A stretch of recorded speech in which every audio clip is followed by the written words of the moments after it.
Nobody move, there's a shooter on that ridge, and he's been watching this base for 31 days. The room went dead silent. Captain Marcus Reed stared at his wife's civilian jacket overnight bag still on her shoulder. Documents she'd driven 4 hours to deliver sitting untouched on his desk, and felt the ground shift beneath everything he thought he knew about the woman standing in front of him. Emily Hayes had been on base for 4 hours. She had no uniform, no rank, no authority anyone in this building was required to respect. She had something nobody else in this room possessed, and the attack was already coming. If you've ever been underestimated by the people who were supposed to trust you, this story will hit you somewhere deep. Subscribe to this channel, follow every part to the end, and drop your city in the comments below. I want to see exactly how far Emily's story travels. The morning started the way most dangerous mornings do, quietly and without warning. Emily Hayes climbed out of her rental car at 6:47 in the morning and stood for exactly 3 seconds before she moved again. Not because she was tired from the 4-hour drive through the Arizona desert.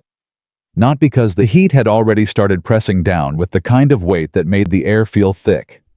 She stood because something was wrong, and she needed one breath, just one, to decide whether she was imagining it. She wasn't. The guard at the outer checkpoint was leaning against his post with his rifle slung low across his back.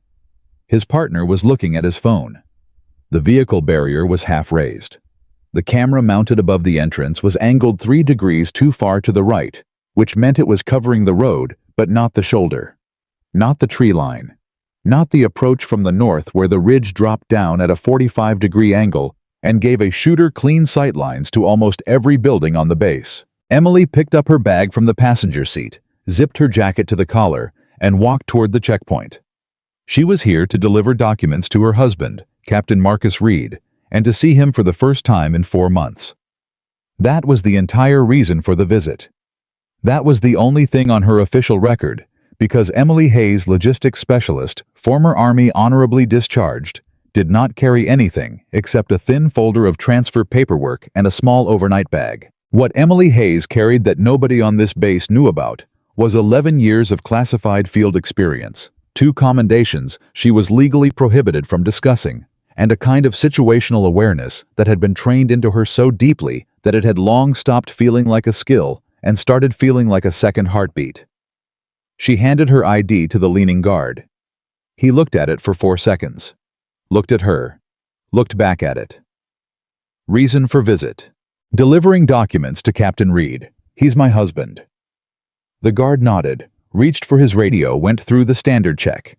His partner was still on his phone. The camera overhead captured the road. Emily said nothing. She signed the visitor log and waited while the barrier finished rising. Go ahead, ma'am. Building C is straight through and left. Thank you.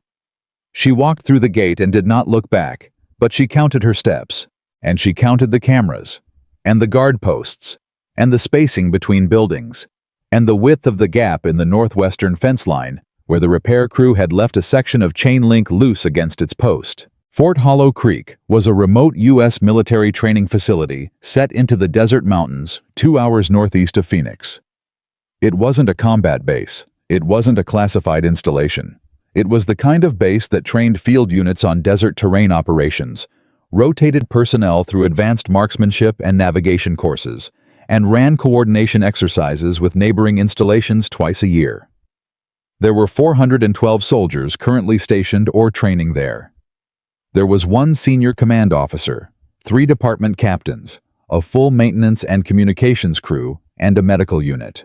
There was also a northern ridge. Emily had seen it the moment the base came into view on the highway. A natural, elevated position running parallel to the base's longest axis, high enough to provide unobstructed sightlines across the entire compound, close enough that a trained shooter with the right equipment could hit a target anywhere on the training ground with reasonable wind adjustment. The ridge was not visible from the main entrance. It was partially concealed by a fold in the terrain that made it look on a standard topographic map like an unremarkable geological feature. To a reconnaissance sniper, it was a firing position. To a planner who had been studying this base for weeks or months, it was the single most valuable piece of terrain within 3 miles. Emily walked to Building C on deck. Marcus Reed was at his desk when she knocked on the open door, and the way his face changed when he saw her, the slight unguarding of his jaw, the loosening around his eyes made something in her chest pull tight for a moment in the good way. She had missed him. Deeply and consistently, the way you miss someone when your life without them feels like a draft that won't stop coming in under the door. Ian. He stood up and crossed the room in 3 steps and held her, and she let herself be held, and for exactly 15 seconds, she was just his wife. Then she pulled back. How long has the northwest fence been open? Marcus blinked. What? Section 3 of the northwest perimeter. The repair crew left a gap. It's been pushed back into position, but it's not secured. You can tell because the tension on the adjacent panels is inconsistent. He stared at her for a moment. Then he exhaled slowly through his nose. Emily. The camera at the main entrance is off-axis. The guard on the south post was on his phone. Emily. The comms tower. Emily. His voice was gentle but firm. He held her at arm's length and looked at her the way he always did when she slid back into the other version of herself. You just drove 4 hours. You're here for 2 days. The fence will get reported. The cameras get audited every Monday. The guards rotate in 40 minutes. He searched her face. Can you be here, please? Just be here. She held his gaze for a long moment. I'm here, she said. But she was still counting. The base was running an inspection cycle that week, which meant there were additional personnel moving through the facility, additional vehicles in the lot, additional equipment staged near the storage buildings on the eastern side of the compound.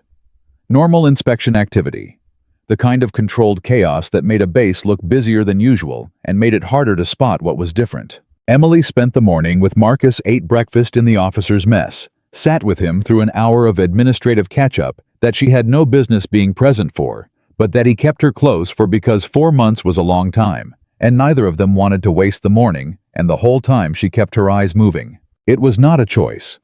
It had never been a choice, not since the 3rd week of her reconnaissance training, when her instructor, a lean, sharp-eyed man named Hargrove, who spoke in short sentences and expected you to hear what he didn't say, had told her that situational awareness was not a switch you turned on when danger appeared. It was a constant state of processing. You either lived in it or you didn't, and if you had trained properly, you didn't have the option of turning it off. She had trained properly. By 10 in the morning, she had cataloged 15 separate anomalies. The communication tower's signal light was flickering, not constantly, intermittently, in a pattern that suggested either a loose connection or an external interference source cycling on and off at intervals. The intervals were roughly 8 minutes apart. The northern camera bank, which she could see from the mess hall window, had 2 units that were tracking inconsistently. They would sweep their standard arc, then hesitate, then resume. The hesitation lasted between 2 and 4 seconds. It was the kind of thing that happened with aging equipment or software glitches. It was also the kind of thing that happened when someone was testing a jamming signal to see how the cameras responded. 3 vehicles in the eastern lot were parked at angles that didn't match the base's standard parking orientation. 2 of them had been there since before she arrived. The 3rd had appeared while she was in the mess hall and had not been approached or moved since. The morning's delivery schedule, she had seen it briefly on Marcus's desk, listed 3 supply runs. 2 had arrived. The 3rd was listed as delayed. The delay had been logged at 0615 before the inspection cycle began, which meant the delay notification came in before the inspection team's schedule was formally set. Someone knew the schedule before it was posted. She knew what each individual item meant, and she knew what they meant together. She waited until Marcus stepped away to take a radio call. Then she walked out of his office, went to the end of the corridor, and stood at the window that faced the ridge. She stood there for 4 minutes. She didn't see movement, but she saw where movement would come from if it came. And she felt in the deep place in her chest, where her training lived alongside everything she had tried to leave behind, that it was going to come. She found a spare moment at 10:40 and approached Captain Derek Stahl, the base's security officer, who was supervising an equipment check in the south yard. Stahl was 43, career military, the kind of man whose confidence lived in his posture. He stood like he had decided the world was generally sorted and would remain so unless someone gave him a specific reason to update that assessment. Captain Stahl. She introduced herself. Marcus's wife. Logistics background. Visiting for 2 days. He shook her hand with the precise warmth of a man who was mildly busy and trying not to show it. I noticed some things walking in this morning, she said. I'd like to report them informally if you have 2 minutes. Stahl looked at her with the expression that experienced officers sometimes used with people who weren't in uniform, not dismissive exactly, but containing. Like they were managing the conversation before it had fully started. Go ahead. The northwest perimeter fence has an unsecured gap in Section 3. The camera at the main entrance is off-axis by about 3 degrees. The northern camera bank is showing hesitation patterns in its sweep cycle that could indicate external interference testing. The comm tower has been flickering at 8-minute intervals since at least 6 this morning. Your third delivery of the day was delayed before the inspection schedule was posted, which means someone knew the schedule before it was distributed. Stahl was quiet for a moment. And, she added, because she was already in it. The northern ridge is an unmonitored elevated position with direct sight lines across the entire compound. Stahl looked at her steadily. He was not a stupid man. She could see him processing it, organizing it, running it through the filter that commanders used, the filter that balanced incoming information against operational disruption cost. How long have you been on base, Mrs. Reed? Less than 4 hours. And you've been doing security assessments in that time. I've been observing. I couldn't turn that off even if I wanted to. She held his gaze. Captain, I'm not trying to step on your operation. I'm telling you what I saw because I think it matters. Stahl nodded slowly. The fence gap will be reported to maintenance. The cameras are on the Monday audit schedule. Comm tower fluctuations are consistent with the heat. We've had the same issue 3 times this summer. He folded his hands behind his back. The delivery delay is a vendor issue. We've been managing it since yesterday. A pause. As for the ridge, it's outside the perimeter. We don't monitor beyond the fence line. Someone could. Someone could monitor a lot of things, Mrs. Reed. We work within our operational scope. She looked at him for a beat. Steady. Quiet. All right. She turned to walk away.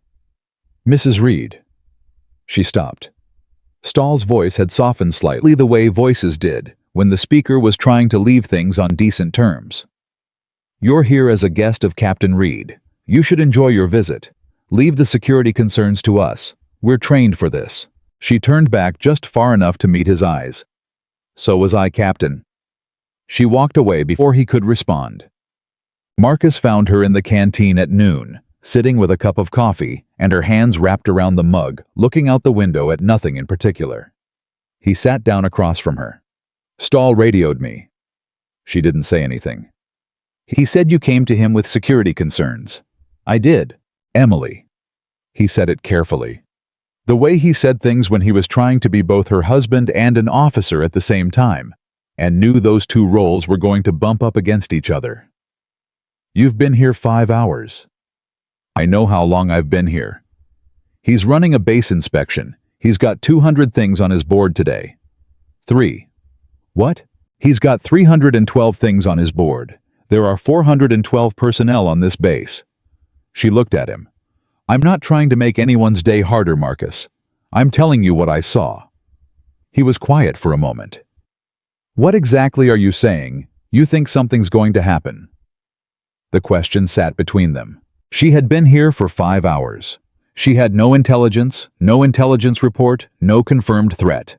She had observations, patterns, instincts trained into her over 11 years that she had spent 4 years since her discharge trying to fold back down and store away because she had decided she was done carrying them.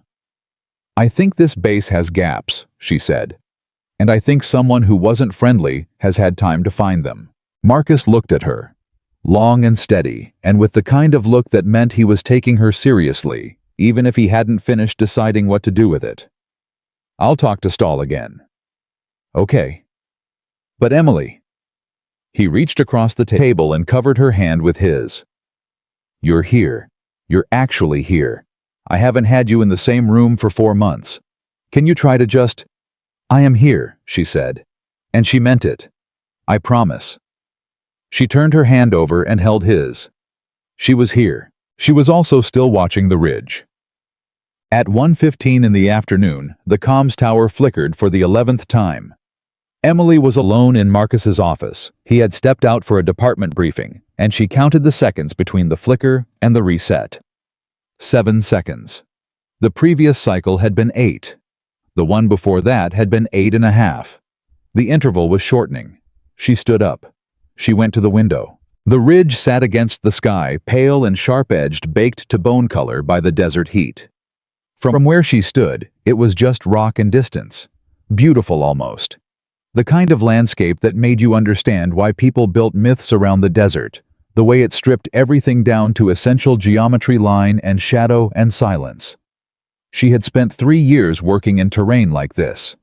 She knew what that ridge looked like from the other side. From the other side, you would have the entire base laid out in front of you like a diagram.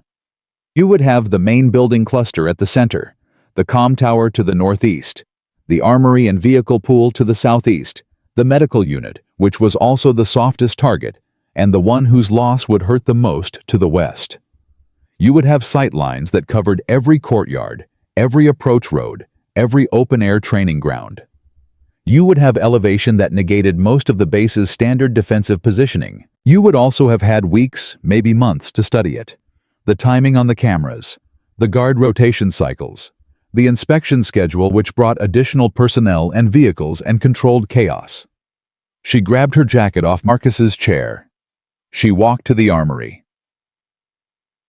The armory sergeant was a stocky woman named Corporal Tanya Webb, who had the air of someone who took her inventory extremely personally and regarded any civilian presence in her building with quiet professional suspicion. "Can I help you, ma'am?" "I'd like to speak to whoever is responsible for the Northern Perimeter Monitoring System." Webb's eyes narrowed fractionally. "That would be communications, ma'am, not the armory. I understand. I'm here because I want to look at the positioning record for the Northern Camera Bank." "That's not information I have here." "I know." Emily smiled at her, steady and direct. "I'm not trying to go around protocol, Corporal. I'm trying to find the right door. Who do I talk to in communications?" Webb studied her for a moment, with the flat assessment of someone who had learned to read people in the particular way that soldiers learned quickly, without the social niceties that delayed the reading. Whatever she saw in Emily's face, it wasn't alarm, and it wasn't a threat. "Sergeant First Class Okafor," she said. "Comms building northeast corner." "Thank you." Emily turned to leave. "Ma'am?" Webb's voice was neutral, but not unfriendly. "You want to tell me what you're looking for?" Emily paused, looked back, made a decision. "I think someone has been testing your systems," she said.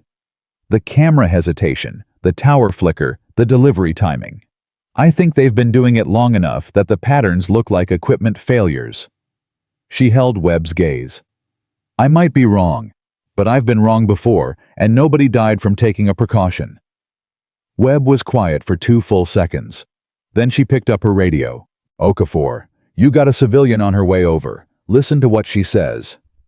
Sergeant First Class Daniel Okafor was 29 years old, precise about data, and had the look of someone who had been maintaining equipment long enough to know every way it could fail. He listened to Emily describe what she had observed, the flicker cycles, the intervals, the shortening pattern, and then he pulled up the tower's signal log on his screen without being asked. He scrolled back through 3 weeks of records. He stopped scrolling. He looked at the screen for a long moment without speaking. "The interval shortening," Emily said. "Is it there?" Okafor said very quietly. "For 12 days. She felt the cold move through her. Not fear. Something colder than fear. Certainty. 12 days ago, she said. Was there any change in activity near the base? New personnel, civilian contractors, delivery crews? Okafor turned back to his keyboard and pulled a different log.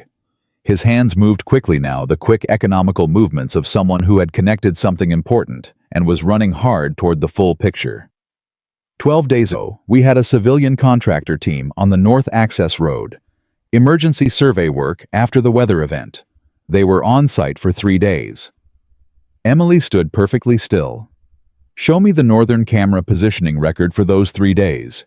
He pulled it up. The camera sweep pattern had shifted by 2 degrees on day 2 of the contractor's presence.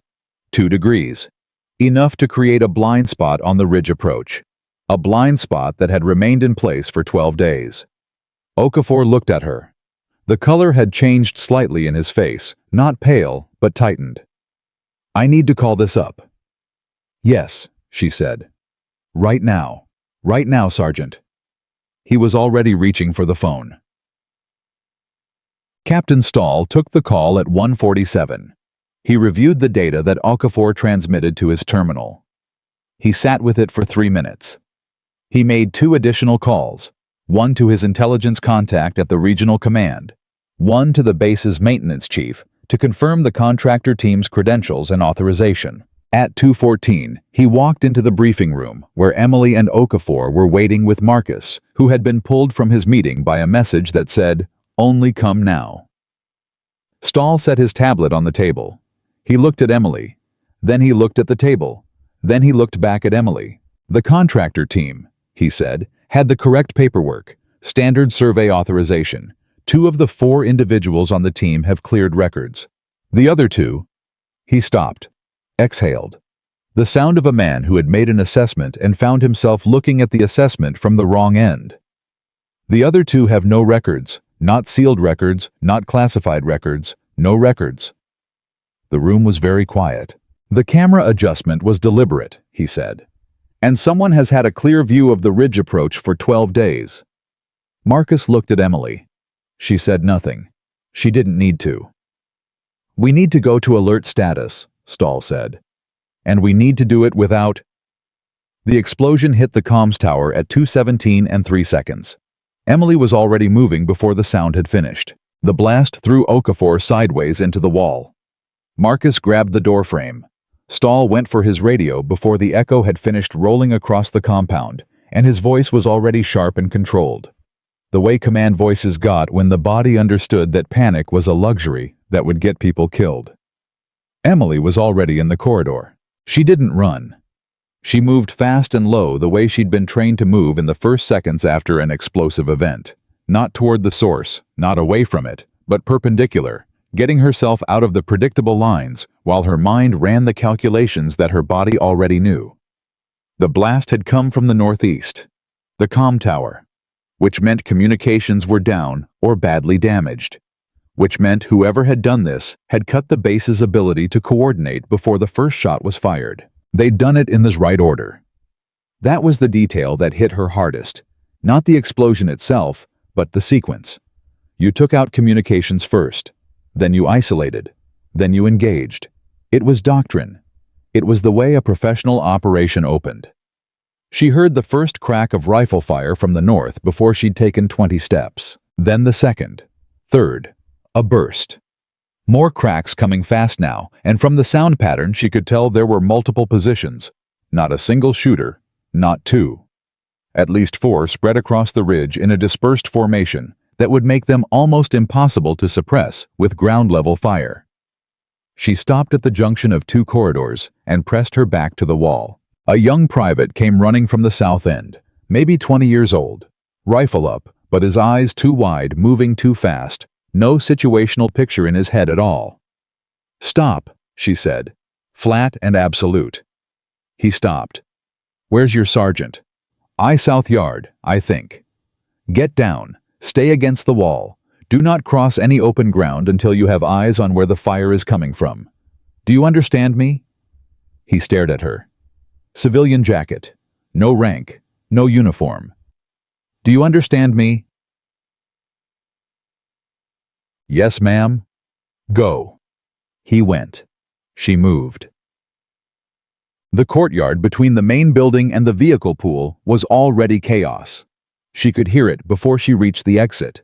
The shouting, the running feet, the specific quality of noise that happened when trained soldiers were trying to organize under fire, and the usual communication infrastructure that made organization possible had just been removed. She pressed against the wall beside the exterior door and listened. The fire was coming from the north-northwest. The ridge. The angles were roughly what she'd calculated that morning, which meant the shooters were positioned where she thought they were, which meant she knew something. Most of the people out in that courtyard. Didn't the northwest corner of the main building had a dead angle? The ridge position couldn't hit it. If you could get personnel into that dead angle, you could stage and move without being directly engaged from above. She needed Marcus. She went back into the building. She found him at the intersection near Stahl's office, radio in hand, trying to raise the southern post. Stahl was beside him barking orders at two of his officers, his face tight and controlled, but his eyes showing the specific strain of a man who had built a security plan and was watching it fail in real time. Marcus. She grabbed at his arm. The northwest corner of the main building is in the dead angle from the ridge. You need to get people into that position to stage. They cannot cross the open courtyard. He looked at her. 1 second. You're sure? The ridge is north-northwest. The angle cuts off everything within 30 meters of the northwest corner. Yes, I'm sure. He keyed his radio immediately. All units, northwest corner of Building A is covered position. Do not cross open ground. Move to northwest corner stage and hold. He looked at Stahl. Derek. I heard her. Stahl's voice was clipped. He wasn't dismissing her now. There was no room for that anymore. Martinez Cho, get the second squad to northwest corner now. Move. His officers moved. Emily said, how many of your cameras are still up? Stahl checked his tablet. 3. Northeast corner south gate and the interior bay. None covering the ridge. No. Then you're fighting blind. You cannot identify their positions from ground level, and you cannot suppress a ridge elevation with the angles you have. She looked at him directly. Someone needs to get eyes above them. Stahl looked at her, then at Marcus, then back at her. The high ground on the east side of the base is lower than the ridge, and it's a partial angle. It won't give you full sight lines. She paused, let the breath out. The only position that gives you the whole picture is the ridge itself. Stahl's jaw tightened. We cannot send a ground team up the ridge under active fire. The approach is completely exposed for the first 200 meters. I know, Emily said. The word I know had a weight to it that both men heard. Stahl looked at her steadily. Mrs. Reed, I need access to the armory. The silence that followed was maybe 2 seconds long. It was the kind of silence that happened when the situation had moved faster than the rules could keep up with, and the people in the room were trying to figure out where the rules still applied. Marcus said her name. Just her name. Emily. I know the approach. I planned it this morning. She held his gaze. Steady. No apology, no performance. Just the facts. I know the blind spots on that ridge because I spent 4 hours looking at it from inside this building and working out how I would use it if I were them. I know exactly where they're positioned because I know where I would position. And I know how to move on the approach because I did this for 11 years, and I am the only person in this building right now who has. She paused. I'm not asking permission to be a soldier. I'm telling you what the situation requires, and I am the person who can do it. Stahl looked at Marcus. Marcus looked at Emily. He knew her face. He knew every version of her face, the quiet morning version, the version she wore when she was working through something difficult, the version she had worn in the hospital the night she came home from the discharge and cried for 2 hours and then stopped and never cried about it again. He knew the version she wore when she had made a decision that was completely final. This was that version. Derek, Marcus said quietly. Give her access. Corporal Webb was already at the armory door when they got there, because Webb was the kind of soldier who didn't need to be told twice, and had apparently decided somewhere between the explosion and the first exchange of fire that the civilian woman who had tried to warn everyone was now the most relevant person in the building. What do you need? Webb said. No ma'am this time, just the question. Emily looked at the rack. The newer weapons were faster, heavier, better equipped. She passed them. She found what she was looking for in the second row, an older bolt-action precision rifle that the base used for advanced marksmanship training. Not the military's current issue. Not new. The stock had wear marks on it. The scope mount had been adjusted and readjusted enough times that the adjustment screws had faint thread wear. But the barrel was clean. The action was solid. She checked the bolt without thinking, the way you checked a door handle when you walked into a room. Automatic, unconscious. The body doing what it had been trained to do long before the mind caught up. Ammunition. Webb handed her 2 boxes. She took one, pocketed it, handed the second back. Shouldn't you? 1 box. If I need more than 1 box, we have a different problem. Webb said nothing. She handed Emily a radio instead. Emily clipped it to her jacket, looked at Marcus, who had followed them to the armory door and was standing with his hands at his sides, and a look on his face that she recognized, the look of a husband watching his wife walk towards something that could kill her, and understanding that she was more qualified for it than anyone else available.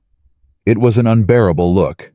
She loved him for not asking her to stop. 60 minutes, she said. If you haven't heard from me in 60 minutes, assume the approach route is compromised and adjust south. Emily.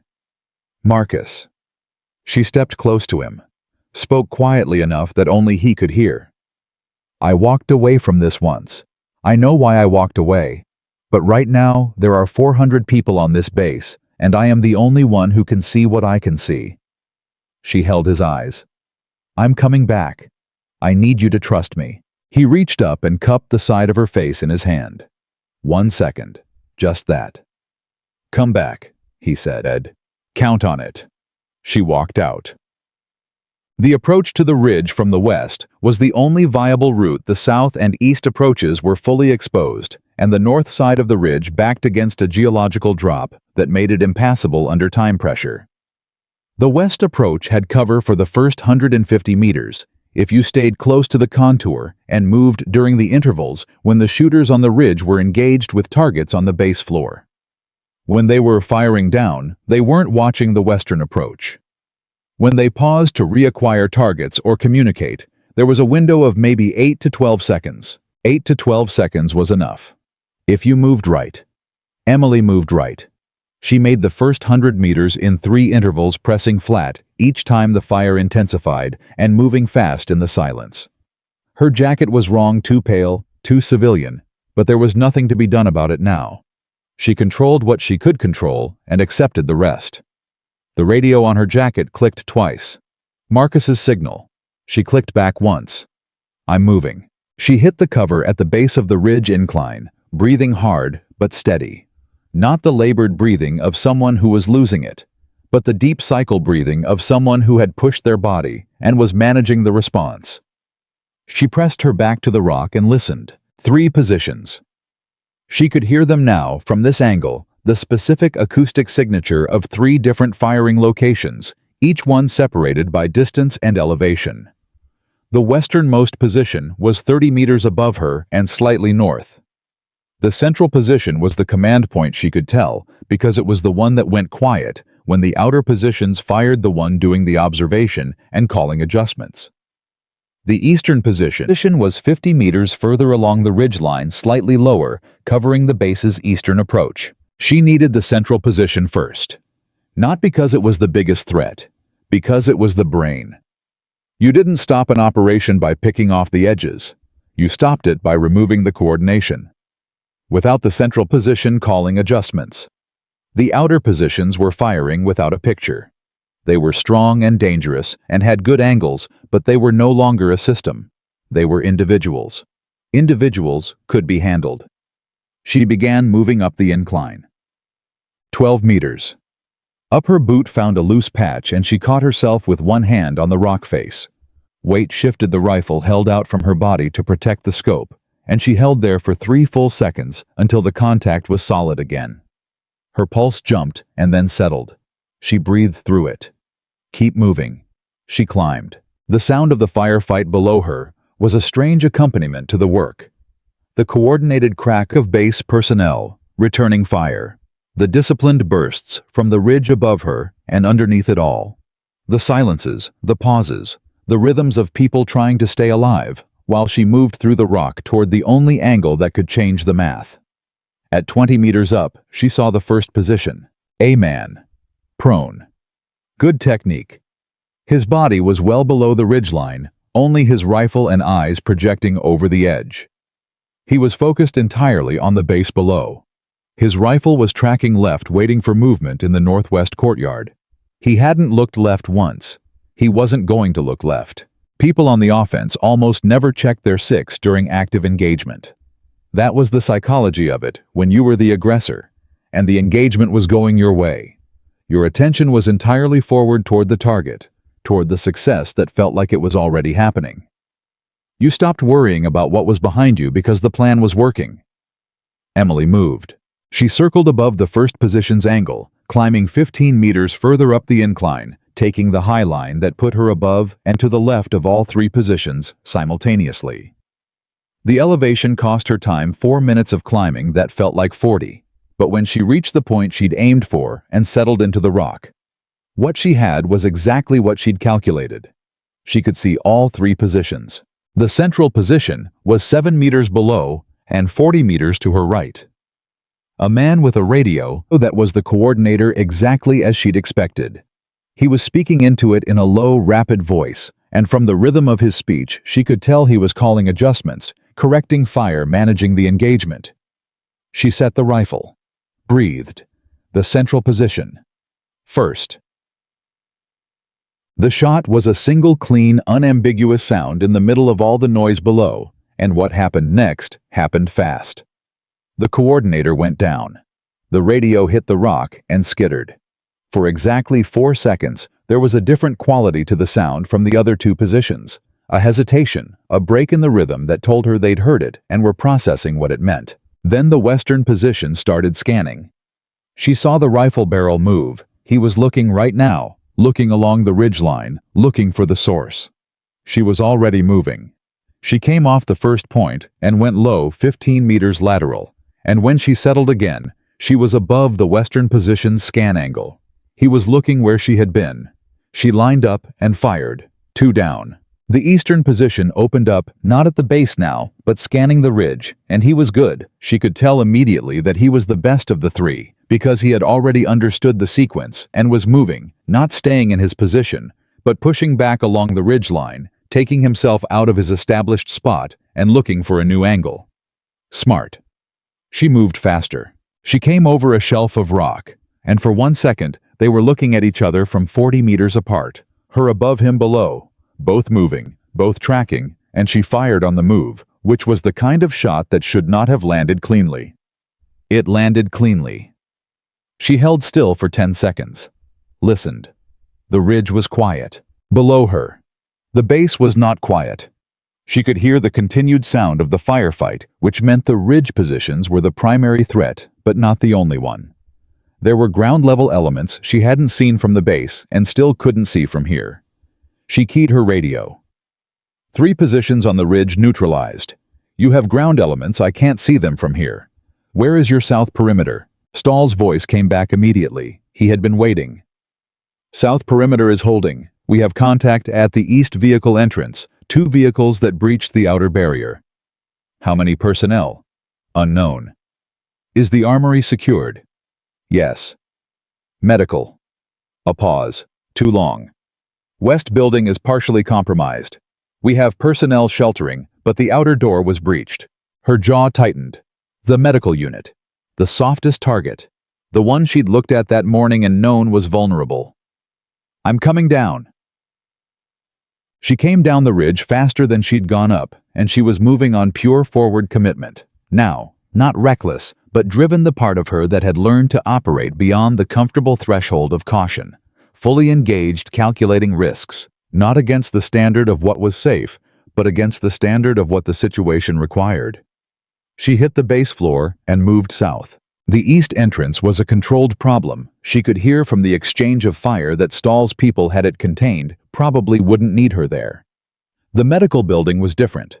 A breach of the outer door meant personnel inside with limited ability to defend themselves, and at least one hostile element that had gotten through. She came around the south corner of the main building at a run, and pulled up short at the edge of the last covered position, before the open ground between her and the medical building.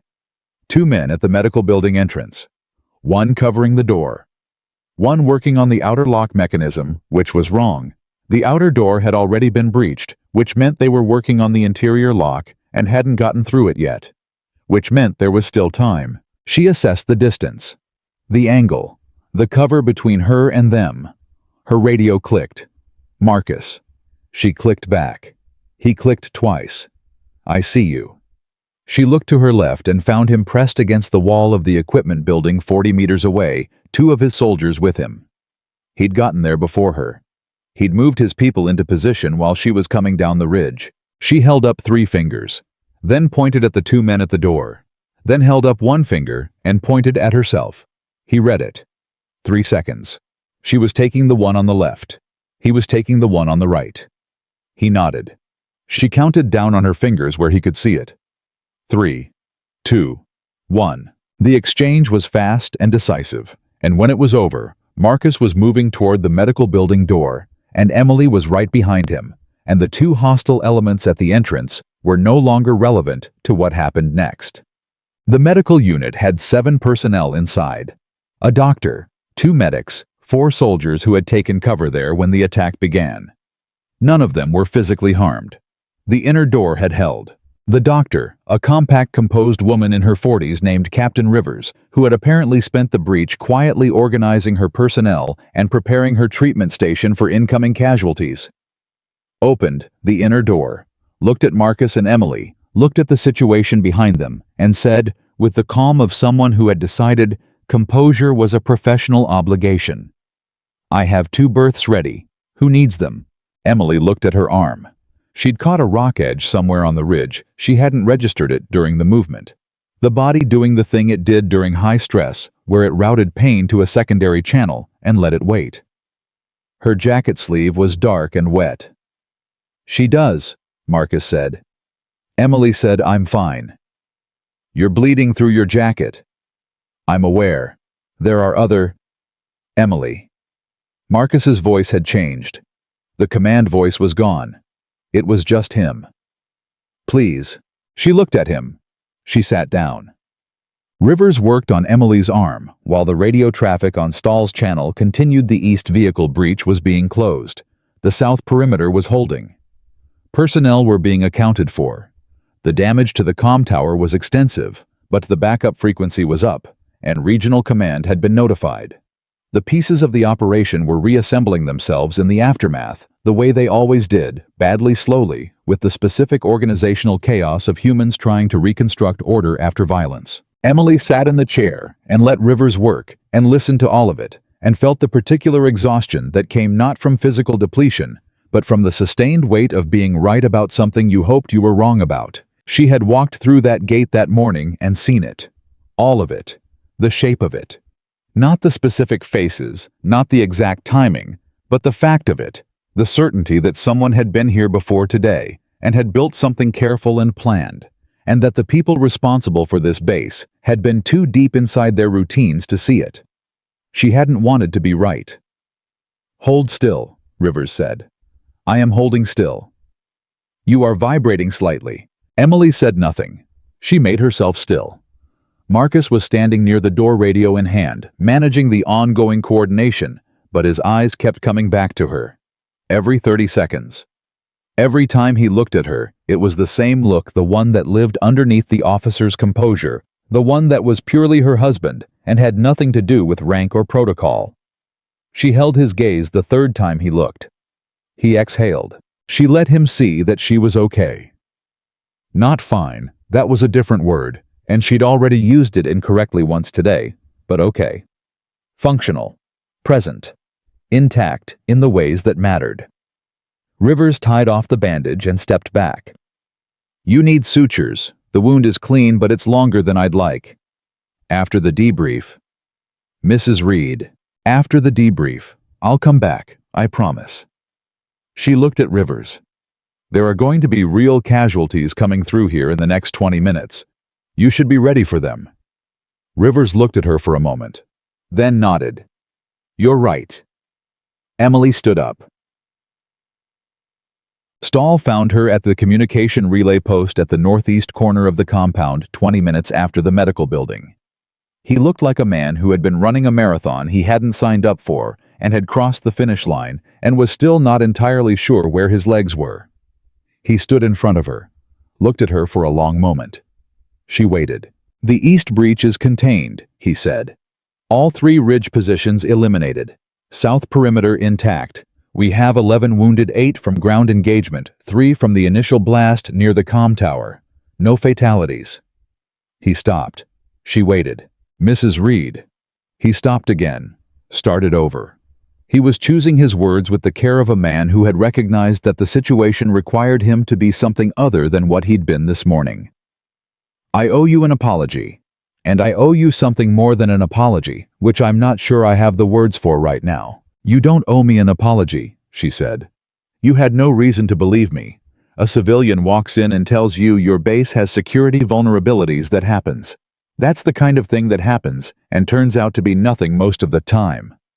"Most of the time," he said. "Not this time." "Not this time," he nodded slowly. "The data you identified, the contractor team, the camera adjustment, the tower intervals, that's what we're giving to the investigation team. That's the thread they're going to pull." He paused. "How did you know?" Emily thought about how to answer that. Not because she didn't know the answer. She'd known the answer since the moment she walked through the gate and saw the guard leaning against his post, and felt the cold, quiet certainty move through her like a current. "I spent 11 years learning to see what didn't fit," she said. "And then I spent 4 years trying to stop seeing it." She looked at him. "Today I couldn't stop." Stahl absorbed that. "You're going to be central to the investigation report," he said. "Regional Command is going to want to talk to you." "I know." "And your background." "My background is going to come up, yes." He nodded. Then after a moment, "For what it's worth. I'm glad you were here today." She looked at him. "So am I," she said. "Even if I shouldn't have had to be." He took that. He didn't argue with it. He walked away. Marcus found her 10 minutes later, standing at the edge of the compound's north face, looking at the ridge. The fire had been over for 40 minutes. The base was in controlled damage response mode. Personnel were being accounted for, the wounded were being treated, the comm tower damage was being assessed. The ridge was just rock again. Still, pale against the sky. He stood beside her. I didn't say anything for a while. She appreciated that about him. He knew when silence was the right texture. Eventually he said, 11 casualties, no fatalities. Good. Because of you. She didn't respond to that. Emily. He turned to face her. You were right this morning. About everything. The fence, the cameras, the tower, the ridge. All of it. He paused.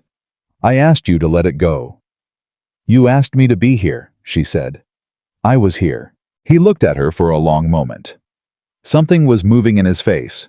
Not guilt exactly, because Marcus wasn't a man who wore guilt as performance, but a genuine reckoning. The kind that happened when you realized that the thing you thought you were protecting someone from was the thing they were most equipped to handle. I didn't know, he said. I knew you had a field background. I knew there were things you didn't talk about, but I didn't. He stopped. I didn't know what you were. She looked at him. I'm your wife, she said. That's what I am. The rest of it, that's what I did. It's not all of me. No, he said quietly. But it's part of you that I didn't see. And it mattered today. She turned back to the ridge. It mattered today, she agreed. Below them the base was starting the long grinding work of putting itself back together, accounting for damage, reporting casualties, securing the perimeter, rebuilding the communication systems that had been the first thing to go. The investigation would follow.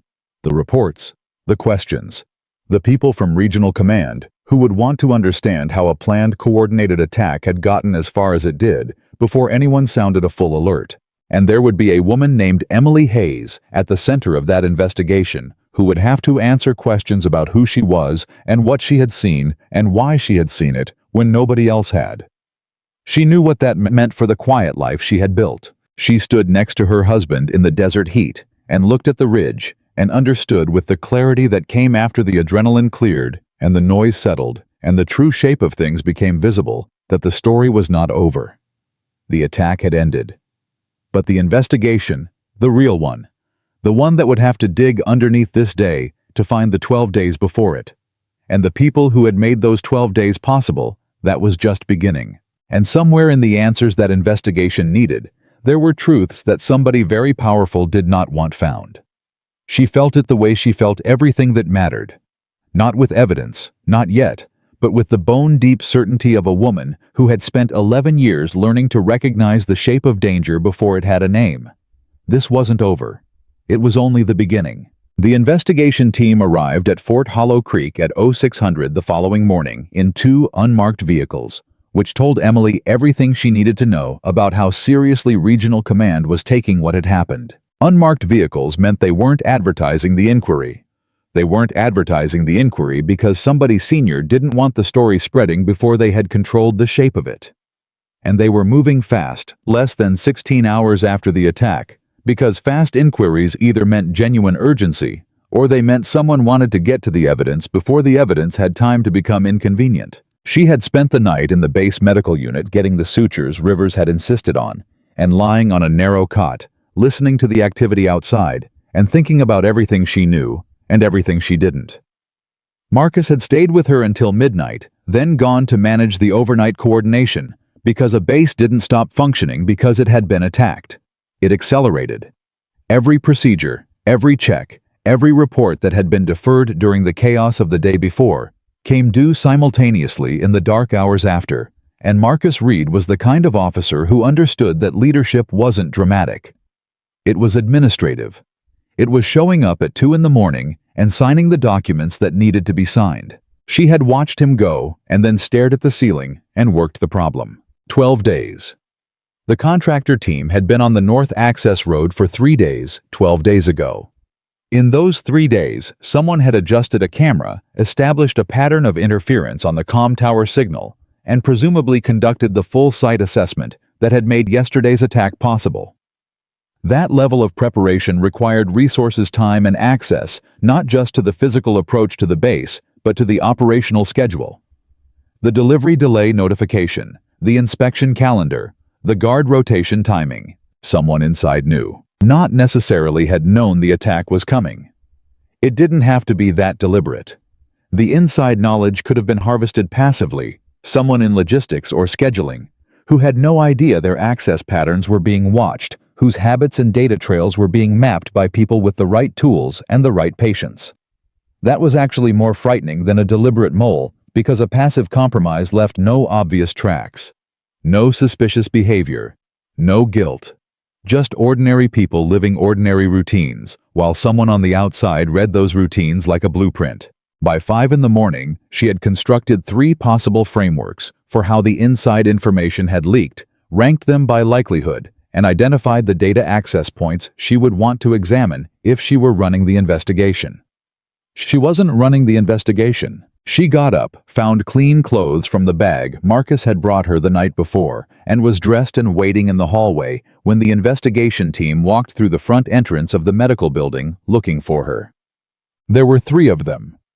The lead investigator introduced himself as Special Agent William Crane, Defense Intelligence Agency, and he had the compact, unhurried manner of someone who had been doing this long enough that urgency felt like amateurism. He was 52 gray at the temples, and he shook her hand with the particular firmness of a man assessing her grip. She didn't adjust hers. His 2 associates were younger. One a woman named Agent Reyes, who had a notepad and the stillness of someone paid to observe, and one a man named Agent Carver, who said nothing and whose eyes moved around the room in the same unceasing way Emily's did. She noted Carver. "Mrs. Reed," Crane said. "We've read the initial reports. We have a number of questions." "I expected you would." He looked at her steadily. "Your background comes up in the reports. Reconnaissance, long range, classified deployments. You were discharged 4 years ago." "Honorably." "Honorably," he confirmed. "The reports also indicate you identified multiple security anomalies within 4 hours of arrival, flagged them to Base Security Command, and subsequently neutralized 3 hostile positions on the ridge elevation before assisting with the medical unit breach." He paused, the appropriate amount of time. "That's a significant set of actions for a logistics specialist delivering documents." I delivered the documents, she said. Then things changed. Something moved at the corner of Crane's mouth. Not quite a smile. They did. He gestured to the chairs. Shall we? The debrief took 2 hours and 40 minutes. Crane was thorough. He moved through the timeline in sequence: her arrival, her initial observations, each flag she had raised with Stahl, the comm tower data she and Okafor had uncovered together, the attack itself, her approach to the ridge, the engagements. He asked follow-up questions that were precise and non-leading, which told her he wasn't constructing a narrative. He was genuinely building a picture. Reyes took notes without looking at her notepad, which meant she was watching Emily's face. Carver sat slightly to the left of Crane's eyeline and said nothing, but twice she caught him shift position in a way that suggested he was reacting to something she'd said.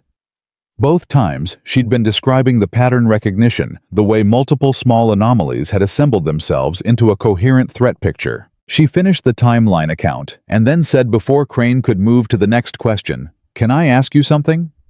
He looked at her. "Go ahead." "The contractor team that was on the North Access Road, 12 days ago, do you have them?" Crane's expression did not change in any dramatic way, but something shifted in the quality of his attention, a tightening, a focusing. "What makes you ask?" "Because they're the physical thread.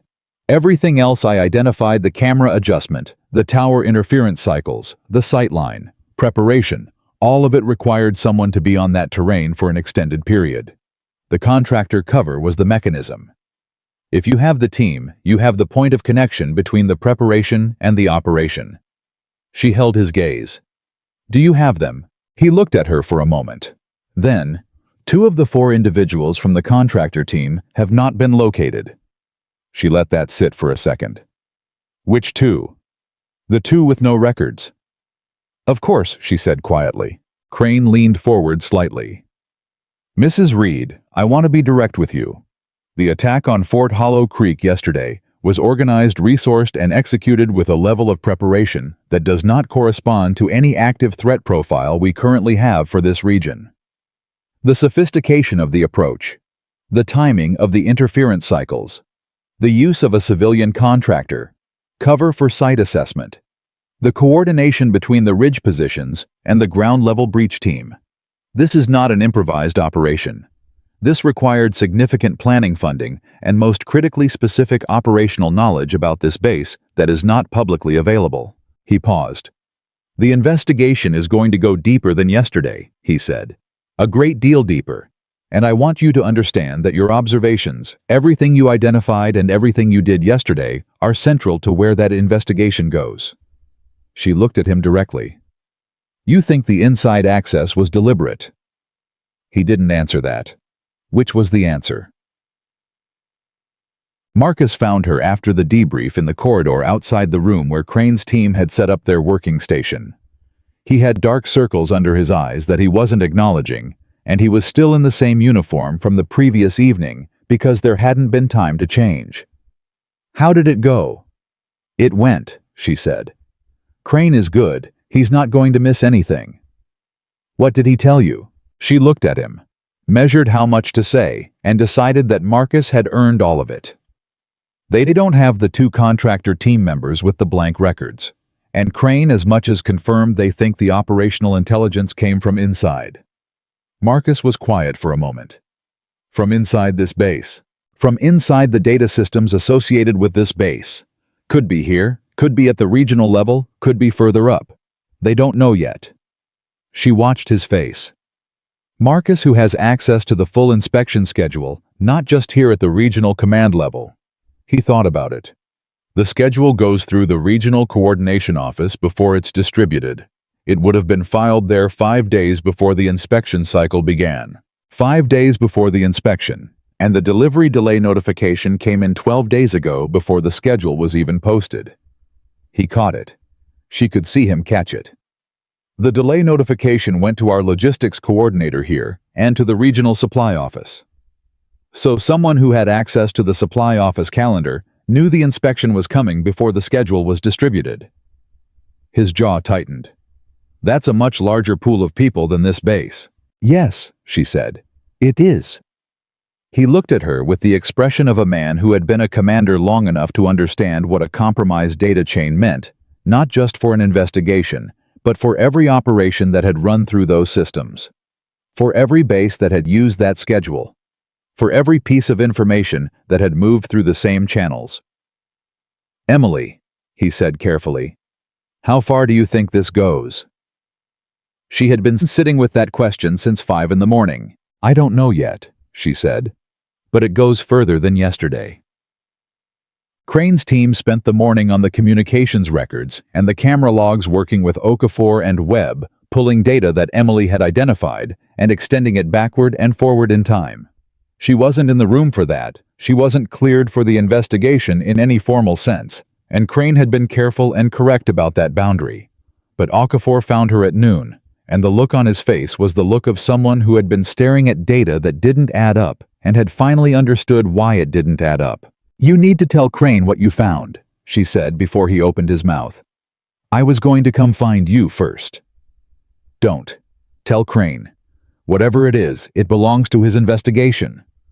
Okafor nodded. Then, because he clearly needed to say it to someone before he could say it professionally. "The interference cycles. I ran them back further than you asked me to. Further than 12 days. She waited. 31 days, he said. "The pattern starts 31 days ago. Intermittent at first once every 4 or 5 days, then more frequent. Then the 12-day acceleration you identified." 31 days. She ran the math. 31 days ago, the inspection cycle would have been in the early planning phase at the regional command level. Not yet in the scheduling system. Barely past the conceptual stage. "Whoever this was," she said, "they knew about the inspection a full month before it was formally scheduled." Okafor's voice dropped. "Which means their source isn't the scheduling system." "No," she said quietly. "It's not." She looked at him. "Go tell Crane. Right now, Okafor. Don't stop to talk to anyone else." He went. The second debrief happened at 2 in the afternoon, and this time Crane called it he wanted Emily back in the room. Not as a subject of questioning, but as a resource. He was precise about the distinction which she appreciated. He laid the 31-day interference data on the table and looked at her. "Walk me through what this means operationally," he said.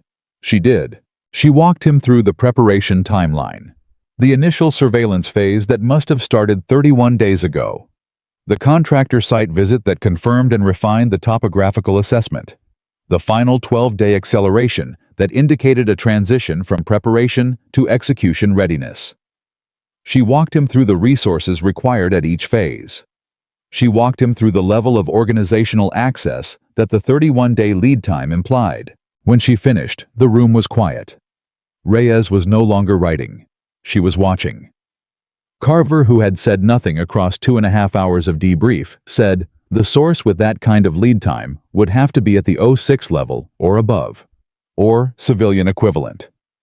It was the first thing he'd said. His voice was level and completely matter-of-fact, the way someone stated a thing that was unpleasant but simply needed to be stated. Crane looked at him. Carver looked back. Emily watched the exchange and understood that this was not a new conversation between them. This was a continuation of one they'd been having before they walked through the gate at Fort Hollow Creek. They had come here expecting to find something. They had found it faster than they expected, because she had handed it to them, but the shape of it was not a surprise to them. "You came here knowing this was compromised at a high level," she said. Crane looked at her. He was deciding how much to confirm. "We came here with questions," he said carefully. "That's not a denial." He held her gaze. "No," he said. "It's not." The temperature in the room changed. Not dramatically, just the specific shift that happened when people stopped speaking around the center of a thing and started speaking toward it. Fort Hollow Creek is the third installation in this region to experience what appears to be a prepared attack in the past 8 months, Crane said.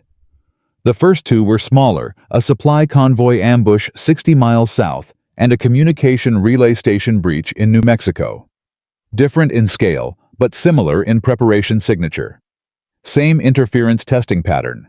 Same use of civilian contractor cover for site assessment. He paused. The first two were attributed to opportunistic threat actors with regional presence. After yesterday, we are revising that assessment. Emily looked at him steadily. You're not looking for a threat group. You're looking for a network. We're looking, he said, for whoever is feeding them the operational intelligence, because without that source they're capable but blind. With it, there's something else. She understood. The attack on Fort Hollow Creek wasn't the event. It was a symptom. The real wound was upstream in whatever channel had been compromised long enough to feed 31 days of advance preparation to people who wanted to hurt U.S. military installations. And somewhere in that channel, a person was still sitting at a desk, still moving through their routine, still moving information, without knowing or knowing exactly that it was being used. "What do you need from me?" she asked. Crane looked at her for a long moment. The assessment in his eyes was frank and professional, and entirely without condescension. He was looking at her the way she'd looked at the ridge that morning, evaluating what the terrain could give him. "We need to interview Sergeant First Class Okafor and Corporal Webb again. We need the full 6 months of communication tower logs and camera system records. We need the complete visitor log for the past 90 days. He paused. "And we need to talk to the base's logistics coordinator." Emily went still. "Who is the logistics coordinator?" "A staff sergeant named Brennan," Marcus said from the doorway. He had come in at some point during the last exchange and was leaning against the frame with his arms crossed and the look of a man who had been listening and processing and not yet decided what to do with what he'd heard. "Daniel Brennan. He's been here 14 months. Is he on base?" Marcus's expression shifted, something careful and controlled. "He was on base this morning. I saw him at 0700. Crane looked at Reyes. She was already moving. "Don't alarm anyone," Crane said. "Routine conversation." Reyes nodded and left the room. 3 minutes later, she was back. She stood in the doorway with an expression that was entirely neutral and entirely alarming. "Brennan's quarters are empty," she said. "His vehicle is in the lot. His access card was last used at 0814 this morning." She paused. "He hasn't been seen since." The room was very quiet. 0814, Emily said. "That's 17 minutes after your vehicles came through the gate." Crane said nothing. He didn't need to. The next 3 hours moved the way serious things moved, fast on the surface and grinding underneath. Crane's team locked the base. Not a formal lockdown that would have signaled the scope of what they were looking at, and Crane was still controlling that, but a quiet, systematic accounting. Every person, every vehicle, every access point. The kind of thorough, careful process that looked like routine post-incident security management from the outside, and was something entirely different from the inside. Emily sat in the communications room with Okafor and worked backward through Brennan's data access patterns for the past 31 days. She wasn't supposed to be doing it. She was a civilian. She was a visitor. She had no clearance for the investigation's materials, and Crane had been specific about the boundaries. But Okafor had pulled up the logs on his own workstation before anyone told him not to. And when Emily walked in and sat down next to him, he moved the screen slightly so she could see it better. And neither of them said anything about what they were doing, and the logs were already open. Brennan's access patterns were unremarkable at first look. He was logistics. He accessed supply records, delivery schedules, inventory databases, the kind of operational calendars that kept a base running. Normal activity. The volume was consistent with his role. The timing fell within standard working hours. There was nothing that would have flagged in a routine audit. But he had accessed the inspection planning document 33 days ago. One visit. Brief. The inspection planning document was not in his normal access scope. He had clearance for it technically, because the supply coordination function touched the inspection timeline, but it wasn't a document he typically accessed. He had accessed it once 33 days ago, and then never again. 2 days before the interference testing on the comm tower began. Emily pointed at the date without speaking. Okafor looked at it for a long moment. Then he picked up his radio and called Crane. Crane came. He looked at the date. He looked at Emily. He looked at the date again. He pulled this document once, she said. 2 days before the tower interference began. He didn't access it again because he didn't need to. He had what he needed. One access event is not evidence of, I know what it is and isn't, she said. But combined with his disappearance 17 minutes after you arrived, you have a pattern. Agent Crane, the same kind of pattern I walked through your gate yesterday morning, with no institutional authority and no one willing to listen to me. And it was real then too. Crane looked at her for a moment that was long enough to be a decision. We need his communications records, he said. Personal device, not just access logs. Do you have authority for that? We will within the hour. She nodded. There's one other thing. What? His access log shows 14 months of consistent activity. One anomalous event 33 days ago. But look at the access timestamps for the 2 weeks before that. She pointed at the screen. He was accessing the supply calendar at 10:45 every Tuesday and Thursday night. For 2 months. Crane looked at the timestamps. That's outside working hours, he said. Yes, nobody accesses supply calendars at 10:45 at night for 2 months because they're dedicated to their work. That's a reporting cycle. He was harvesting data on a schedule and transmitting it on a schedule. She paused. Which means someone else was on the other end of that schedule. Someone who told him when to look and what to send. Crane looked at her steadily. You think he's not the origin? I think he's a link, she said. I think wherever this started, it's above him. So, the authority came through in 50 minutes. Crane's team accessed Brennan's personal device records through the regional command and what they found in the communication metadata, not the content. Not yet the content would take longer and require more, was a number. An unregistered number that had been in contact with Brennan's personal phone at approximately 10:50 on Tuesday and Thursday nights for the past 9 weeks. The same number had been in contact with a logistics coordinator at the New Mexico relay station breach. Crane's face when he showed her the comparison document was the face of a man who had just watched 2 separate investigation threads converge into a single point. And that single point was much closer to the top than he had been prepared to announce. Who does that number trace to? She asked. He said, we don't know yet. But you have a direction. We have a direction. She looked at him. He looked back. There was an exchange in that look that went beyond the immediate facts of the investigation, a recognition between 2 people who understood the specific gravity of what they were touching. If the source was at a level above a staff sergeant at a training base. If it reached the regional coordination office or higher.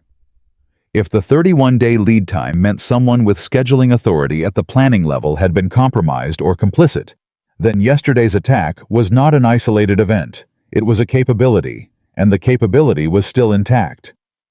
You need to move quickly, she said. We are moving quickly, faster than that. She held his gaze. Because if whoever is at the other end of that number knows you have Brennan's records, they have maybe 48 hours before their asset trail gets followed back to them. And people with that much operational patience and that level of institutional access don't wait 48 hours to cover their position. Crane said nothing for a moment. Then, what would you do? She thought about it for exactly the time it took to think about it. I'd already be doing it, she said. He looked at her for a long time. Then he stood up, pulled his jacket straight, and walked out of the room with the purposeful lack of hurry that meant he was moving as fast as he was going to move. Marcus found her at 6 in the evening. She was in the communications room. Okafor had stepped out, and she was alone with the data sitting in the chair in the way she sometimes sat when she was working through something very still, with her hands flat on her thighs and her eyes focused on a middle distance that had nothing to do with what was in front of her. He sat down across from her. Crane's team is coordinating with DIA Central, he said. They're working the phone number. I know. They found Brennan's vehicle 30 miles east at a gas station with no cameras. He paused. He's gone. She nodded. She had expected that since the moment Reyes came back to the doorway with that carefully neutral expression. Emily. Marcus's voice was quiet. What are you thinking? She came back from the middle distance and looked at him. I'm thinking about the 7 medical personnel who were in that building last night with the inner door between them and whatever came through the outer entrance, she said. "And the 11 soldiers in the medical bay right now who are alive because nobody died yesterday." She paused. "And I'm thinking about the fact that the reason nobody died is partly because I was here, and partly because Okafor was paying attention, and partly because Webb trusted her instincts. And the first time someone took seriously what I was saying, it was Corporal Webb in the armory when I was on my way to find Okafor." She looked at her husband. "Nobody in command took me seriously until there was nothing left to dismiss." Marcus held her gaze and didn't defend it. "I know. You told me to let it go. I know that too. I'm not angry, Marcus. I'm not blaming you. I understand why. I understand what it looks like from the outside.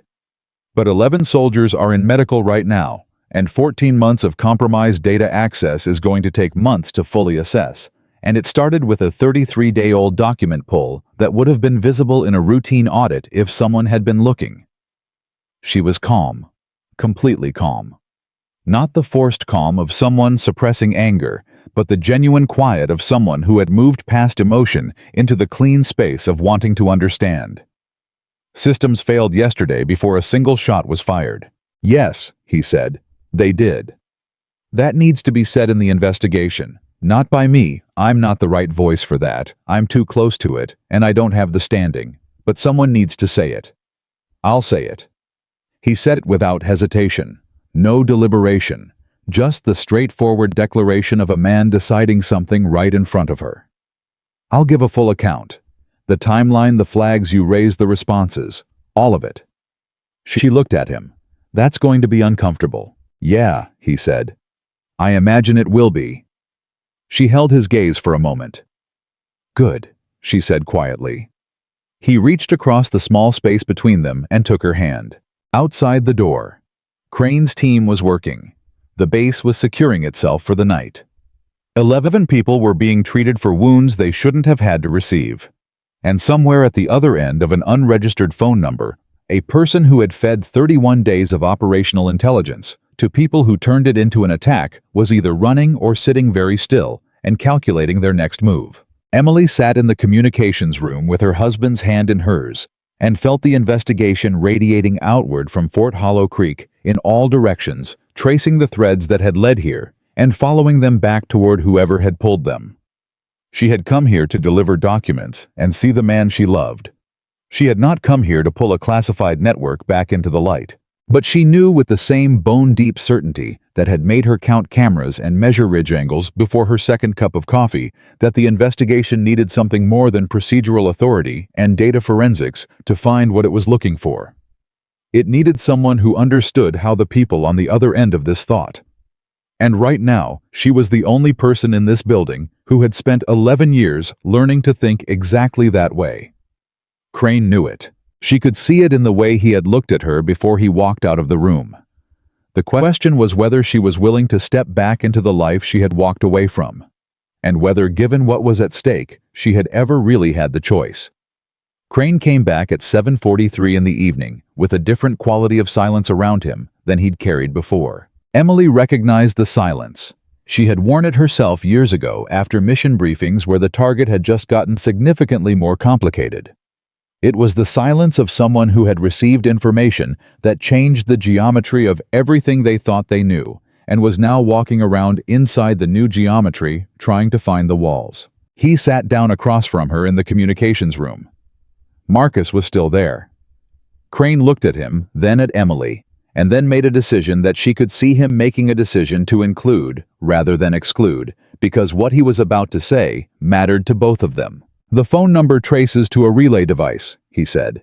"Burner purchased in Albuquerque 8 weeks ago. It's cold, no further use after 3 days ago. Whoever was using it knew they were approaching the end of the operational window." He paused. "But the metadata from the relay gives us a geographic cluster. The calls originated consistently from within a 12-mile radius of Glendale, Arizona." Emily sat with that. Glendale. 14 miles from the regional coordination office. She looked at him. He looked back. "Someone at the regional level," she said. "Someone in proximity to it. We can't say inside yet." He leaned forward slightly. "But here is what we can say. The pattern of intelligence that was harvested and transmitted, the inspection schedule, the delivery timing, the access protocols. It wasn't compiled from a single source. It was assembled. Multiple data points from multiple systems stitched together into a coherent operational picture. He stopped. That kind of assembly requires either someone with very broad access or someone who had multiple sources providing smaller pieces. Marcus said, a network inside the network. That's the working theory. Crane's voice was even. Which is why the investigation is expanding as of 2 hours ago. We are no longer looking at Fort Hollow Creek in isolation. Emily felt the weight of it settle fully. She had known since the previous night that this was where the thread led, but knowing and hearing it stated formally were different experiences. Hearing it formally meant it was real in the institutional sense. Now, not just her pattern recognition, not just her trained instincts reading the room. Real. How many installations? She asked. We don't know yet. 3 confirmed incidents in 8 months. Potentially more that were attributed elsewhere. He looked at her directly. Mrs. Reed, I need to be honest with you about something. She waited. The speed with which you identified the anomalies here, and the accuracy of your threat assessment, and the specific way you walked through the operational timeline this afternoon, that is not logistics officer thinking. That is not even standard field officer thinking. He held her gaze steadily. I've read your file. The parts of it I have access to. Which parts are those? Not many. A pause. Enough. She said nothing. I know you left for personal reasons. I know the circumstances of your last deployment. I'm not here to relitigate any of that. He folded his hands on the table. But I'm running an investigation into a compromised intelligence chain that touches multiple military installations with an unknown number of inside sources and an active network that is still operational.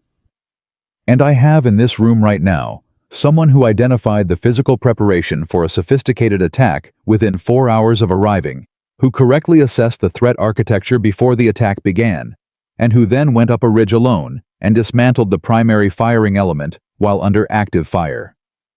He stopped. I would be very bad at my job if I didn't ask. The room was quiet. Marcus was looking at the table.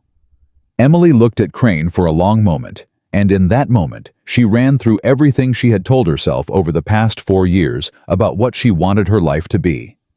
The quiet house, the ordinary mornings, the version of herself that belonged only to Marcus and to a future that didn't involve ridgelines and rifles and the specific exhaustion of being the person who saw what other people missed. She had built that version carefully. It was real, it was good, and it was going to wait a little longer. Ask, she said. Crane asked her to join the investigation as a civilian consultant. Formal arrangement, limited scope, specific to the intelligence chain assessment. He was clear about the boundaries, and she appreciated the clarity. She was clearer about her conditions. I'm not a contractor, and I'm not an asset, she said. I'm a consultant, and I work alongside the team, not underneath it. I see everything the investigation sees. I have full access to the communication logs, the access records, and whatever comes back on the geographic cluster. She paused. And Marcus stays informed. Not at the classified level if that's a problem, but he's the base commander, and this started here, and he has a right to understand what his base was used for. Crane looked at Marcus. Marcus said nothing, which meant he was leaving the decision to her, which was exactly the right thing to do. Agreed, Crane said. One more thing. She looked at him steadily. When this is over, when the investigation has what it needs, I go back to my life. No recruitment follow-up. No operational asks. No conversations about returning to active status. This is a one-time thing for a specific reason. Crane held her gaze. Understood. I need to hear you say it explicitly. He said it explicitly. She nodded once. Then we start tonight. They started with the geographic cluster. Crane's team had pulled cell tower data from the Glendale radius and was running cross-references against personnel rosters from the Regional Coordination Office. It was the kind of data work that was simultaneously critical and tedious. Hundreds of records, each one requiring a cross-check. Each cross-check generating a subset of possibilities that required another cross-check. Reyes was managing it at a workstation she had set up in the communications room, and she moved through data with the methodical speed of someone who had done this enough times to have made peace with the grind of it. Emily sat beside her and didn't touch the data. She watched the methodology instead. Watching how someone searched told you as much about what they expected to find as what they were actually finding. After 20 minutes, she said, "You're cross-referencing against the duty roster." "Yes," Reyes said. "The duty roster shows assigned personnel. It doesn't show who had remote access." Reyes stopped typing, looked at her. "The Regional Coordination Office, does it have a remote work protocol? Personnel who access systems from outside the facility." Reyes turned back to her workstation and pulled a different database, ran a different search. The results came back in 40 seconds. 11 personnel at the Regional Coordination Office had remote access credentials. 8 of them had used those credentials in the past 90 days. Of those 8, 3 had remote access activity that placed them within the Glendale geographic cluster during the same time windows as the burner phone transmissions. 3 names. Emily looked at them. One was a civilian contractor. One was an active duty major. One was a retired colonel serving in an advisory capacity. She pointed at the retired colonel. "Start there," she said. Reyes looked at her. "Why him?" Advisory capacity means irregular schedule and limited oversight of his access patterns. Retired means he's already navigated the transition out of institutional structure once, which means he understands where the edges of the oversight system are. She paused. And advisory appointments at the regional level are frequently relationship-based. They're given to people with a long institutional history, which means long relationships. The kind of relationships that can be leveraged, or the kind that can be cultivated over time, Carver said from across the room. Emily looked at him. He was looking at the screen with an expression that meant he had already been thinking about the same thing. "The cultivation timeline," she said. "How long has he had the advisory appointment?" Reyes checked. 14 months. 14 months. The same length of time Brennan had been assigned to Fort Hollow Creek. The room went quiet, in the specific way it went quiet when a coincidence stopped being a coincidence. Crane was on the phone with DIA Central for 41 minutes. Emily could hear the low-controlled register of his voice through the wall, and she could tell from the rhythm of it, the brief silences, the specific cadences of someone presenting information to a superior who was asking follow-up questions that the conversation was going well, and that well in this context meant the information was landing with the weight it deserved. He came back into the communications room and said, "Colonel Richard Harmon, retired 06, 28 years of service. Advisory appointment to the Regional Coordination Office 14 months ago. Prior service included Regional Intelligence Coordination and a 3-year posting at the DIA Southwest Field Office." He stopped. He had relationships throughout the regional command structure, long-standing professional trusted relationships, the kind of relationships that could identify which personnel were susceptible to approach, Emily said. "Yes. He wouldn't have approached them himself," she said. "That's too close. He would have used someone else as the intermediary, someone who made the initial contact and made it look like something other than what it was. Brennan was probably approached indirectly. A social contact. A mutual acquaintance. An offer that looked like opportunity before it looked like compromise," Carver said. "By the time the target understands what they're in, they're already in it." "That's the mechanism," Emily said. "You don't recruit assets with a direct proposition. You create a series of small steps, each one justifiable, until the person looks back and can't see where the line was. Then the line is leverage." Crane looked at her. "Is that experience talking?" "It's training," she said. "The same training that teaches you how to spot it."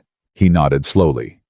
Then, DIA Central is authorizing a formal investigation into Colonel Harmon.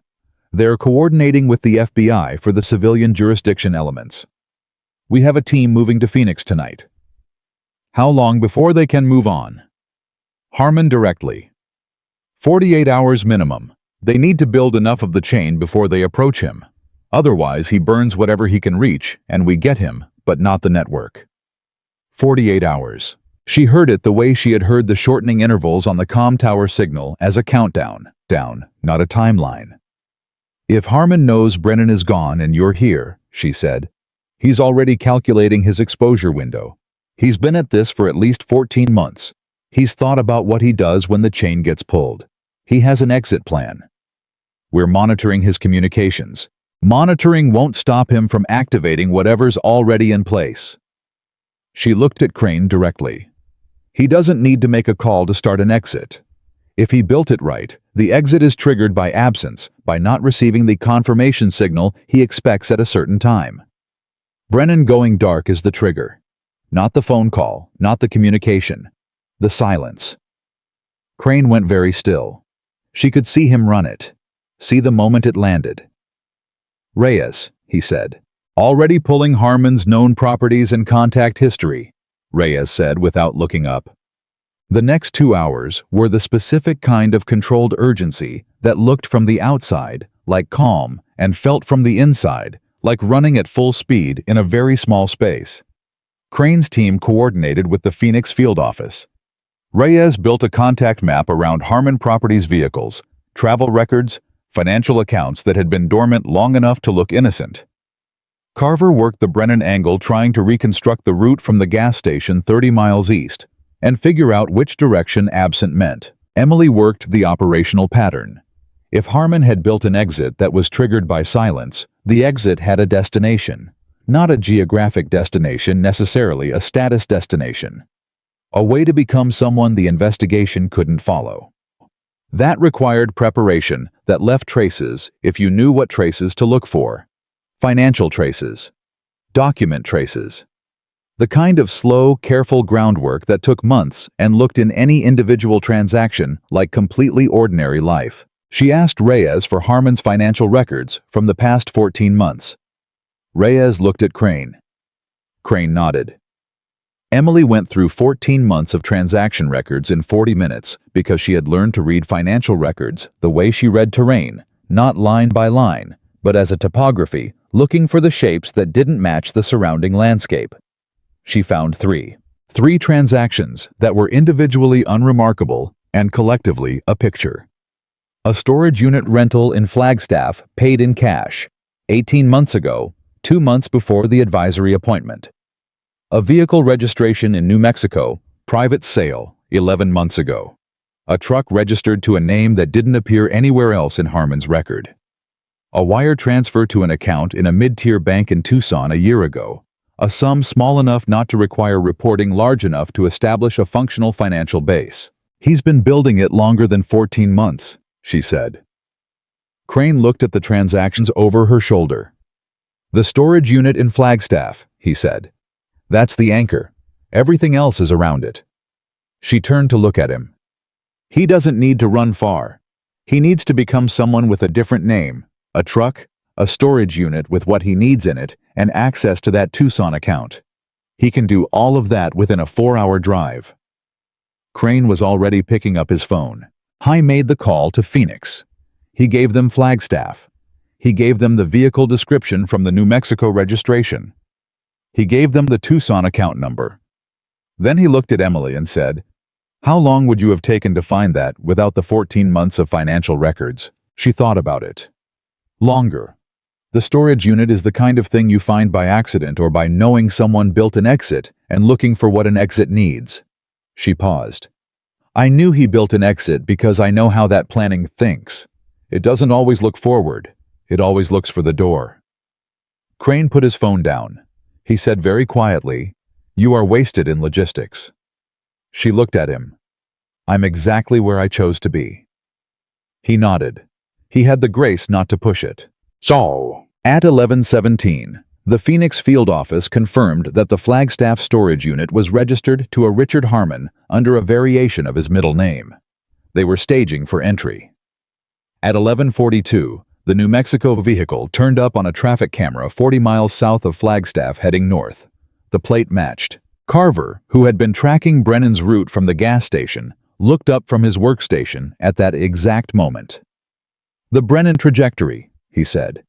"If he drove east from the gas station and then north," he pulled up a map. He intersects that route in approximately 90 minutes. The room went quiet. "They're meeting," Emily said. Crane said Harmon was already moving. "He triggered his exit before we got to the financial records." "Or he triggered it when Brennan went dark," Emily said. "Brennan going silent this morning was the signal. Harmon started his exit sequence before noon. We've been running against a clock we didn't know was already running." Crane was on the phone to Phoenix before she finished the sentence. She sat back and felt the specific cold clarity of being right about something at the exact moment right and wrong stopped having separate consequences. The exit was in motion. Whether they caught it now depended on the Phoenix field office's ability to get ahead of a man who had been planning this for 18 months, using a map of the situation that Emily had only assembled in the past 3 hours. She looked at Crane across the room and waited. The call took 4 minutes. When he lowered the phone, his face told her before his words did. "They have Harmon," he said. He was 6 miles from the storage unit when the Phoenix team intercepted him. She exhaled. "And Brennan?" Crane's expression shifted. Brennan was in the truck. The weight of that settled over the room in a specific way, not triumph, not relief, but the complicated, heavy quiet of something terrible being confirmed and something terrible being stopped simultaneously. Brennan in the truck with Harmon meant the theory was right and real, and the human cost of it was sitting in a vehicle 6 miles from a storage unit in Flagstaff, with the full shape of his choices finally visible around him. Emily thought about the Thursday nights. The Tuesday nights. 10:45 twice a week, sitting at a workstation in a military base, logging onto a supply calendar and lifting small pieces of information and sending them to a number that didn't exist officially. 14 months of it. She wondered whether Brennan had known from the beginning what it was for, or whether he had learned gradually the small steps adding up to something he couldn't walk back from, the leverage tightening around him, in increments too small to feel until they were too large to break. She didn't excuse it. But she understood the mechanism, and the mechanism was ugly in a way that didn't require a villain to explain. "What happens now?" Marcus asked. He had been in the room for the past hour, sitting near the door present, but out of the active working space, supporting without intruding, which was exactly what she had needed from him, and which he had understood without being told. Phoenix has Harmon and Brennan. The investigation expands from here. Harmon's relationships inside the regional command structure, who else was feeding him, what other installations were potentially compromised. Crane looked at his watch. It's going to be a long investigation. But the active network is disrupted. He paused. Not necessarily dismantled. Harmon is a significant node, but not the only one. The network that built this capability didn't build it through one retired colonel. But cutting this thread cuts the operational capacity significantly. The installations this network was targeting buy time, real time. Marcus nodded slowly. Crane looked at Emily. "You should know the report going to DIA Central is going to name you, not just as a civilian consultant, as the primary pattern identifier for the entire chain. The storage unit, the exit trigger, the financial trace, all of it goes in under your name." "I don't need the credit." "This isn't about credit," he said. "It's about institutional record. The people who read that report need to understand how this investigation moved as fast as it did, and why. Because if they understand how, they can ask why those analytical capabilities were not deployed institutionally before yesterday." He held her gaze. "Your observations, Emily, the ones you brought to this base at 7 in the morning that nobody acted on until the comm tower blew, those go in the report too, with a full accounting of the institutional response." She looked at him. "Let the weight of that fully land." "That's going to be uncomfortable for a lot of people," she said. "Yes," Crane said. "It is. It should be." Marcus said very quietly from the door. "Good." Crane's team worked through the night. Emily stayed with them until 2 in the morning, and then Marcus walked her to the medical unit, because Rivers had been specific about the importance of rest in the context of the sutures, and because Emily's arm had been aching with the steady insistence of an injury that had been patient while other things took priority and was now asserting itself. She lay down on the cot and stared at the ceiling and let the events of the past 38 hours move through her in the darkness. 38 hours ago, she had been in a car on the highway with a folder of transfer documents and 4 months of missing her husband building up like a tide against a door. She had been thinking about coffee and about whether Marcus would be able to get away from the base for dinner, and the furthest thing from her mind had been the word investigation, or the word threat, or the specific combination of longing and dread that came with picking up a rifle after 4 years of telling herself that part of her life was finished. She had not been wrong about what she wanted.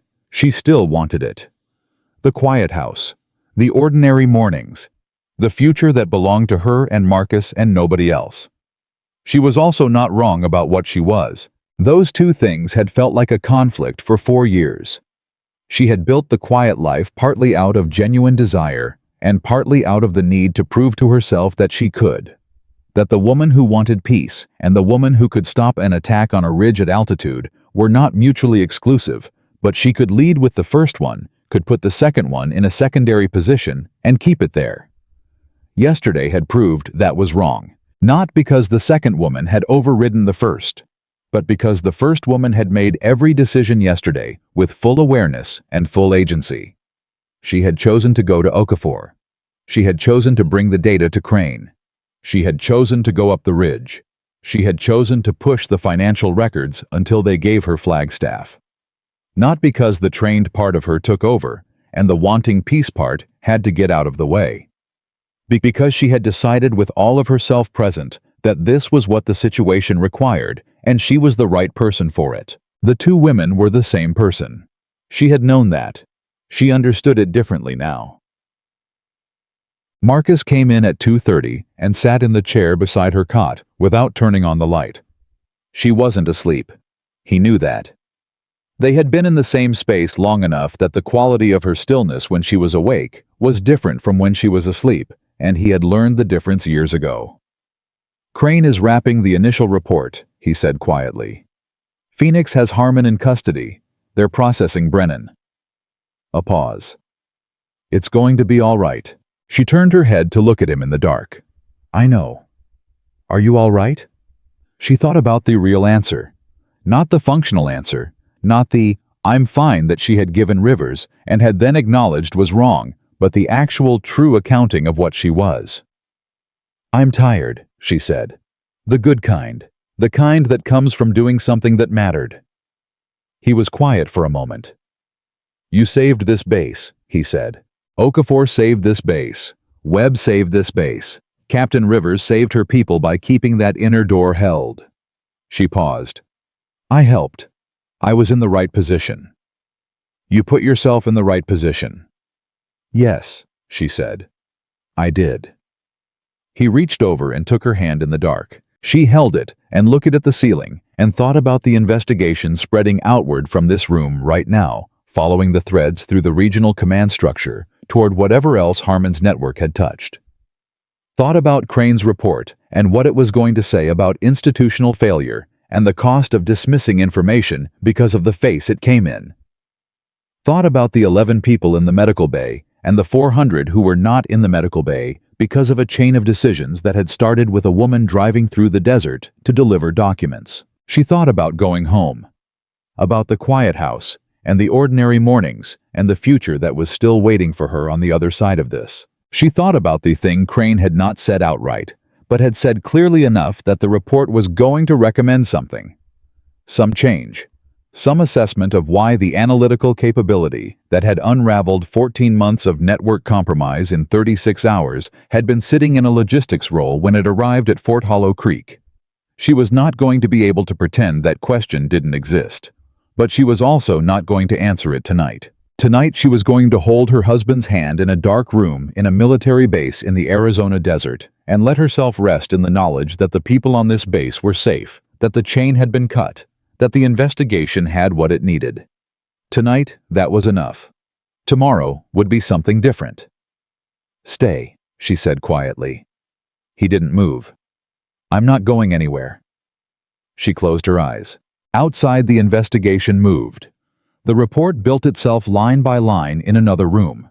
The desert held the ridge in its darkness, and the ridge held the memory of 3 positions that no longer had eyes behind them, and the base held 400 people who would wake up tomorrow not knowing exactly how close it had been or exactly what it had taken to make the morning possible. Emily Hayes knew, and somewhere underneath the exhaustion and the ache of the sutured arm and the particular weight of a day that had asked everything of her, she understood that knowing, really knowing the way you knew things that cost you, was not a burden she had been given. It was something she had earned. She slept 4 hours and woke up knowing something had changed overnight. Not in the investigation.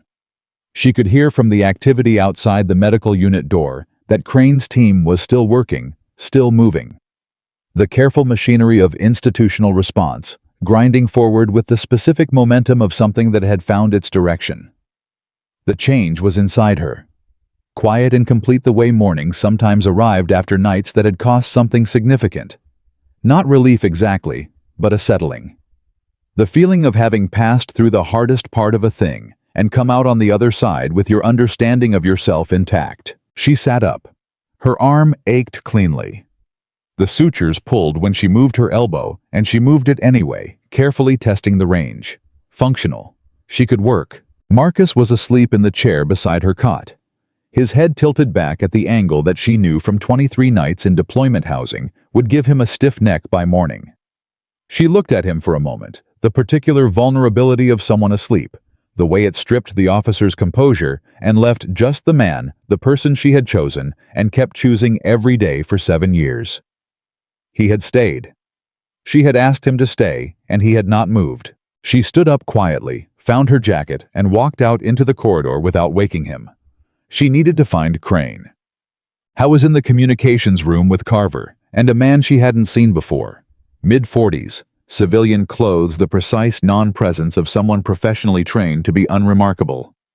He was introduced as a DIA senior analyst named Whitfield, and he had the look of a person who had been traveling through the night and was running on something colder and more efficient than sleep. Crane looked at her when she walked in and said without preamble, "Harmon is talking." She sat down. "He started talking at 0300 Phoenix time," Crane continued. "Once he understood the scope of what we had, he made a calculation. He's offering full cooperation in exchange for considerations on the federal charges." He paused. "We're letting him talk." "What's he giving you?" "Names, connections, the full architecture of the network from his position in it." Crane leaned forward. "Emily, this is larger than we assessed yesterday. Harmon was not an independent actor. He was a node, a deliberate, cultivated node in a network that has been operating inside U.S. military institutional infrastructure for over 2 years. She had known it was large.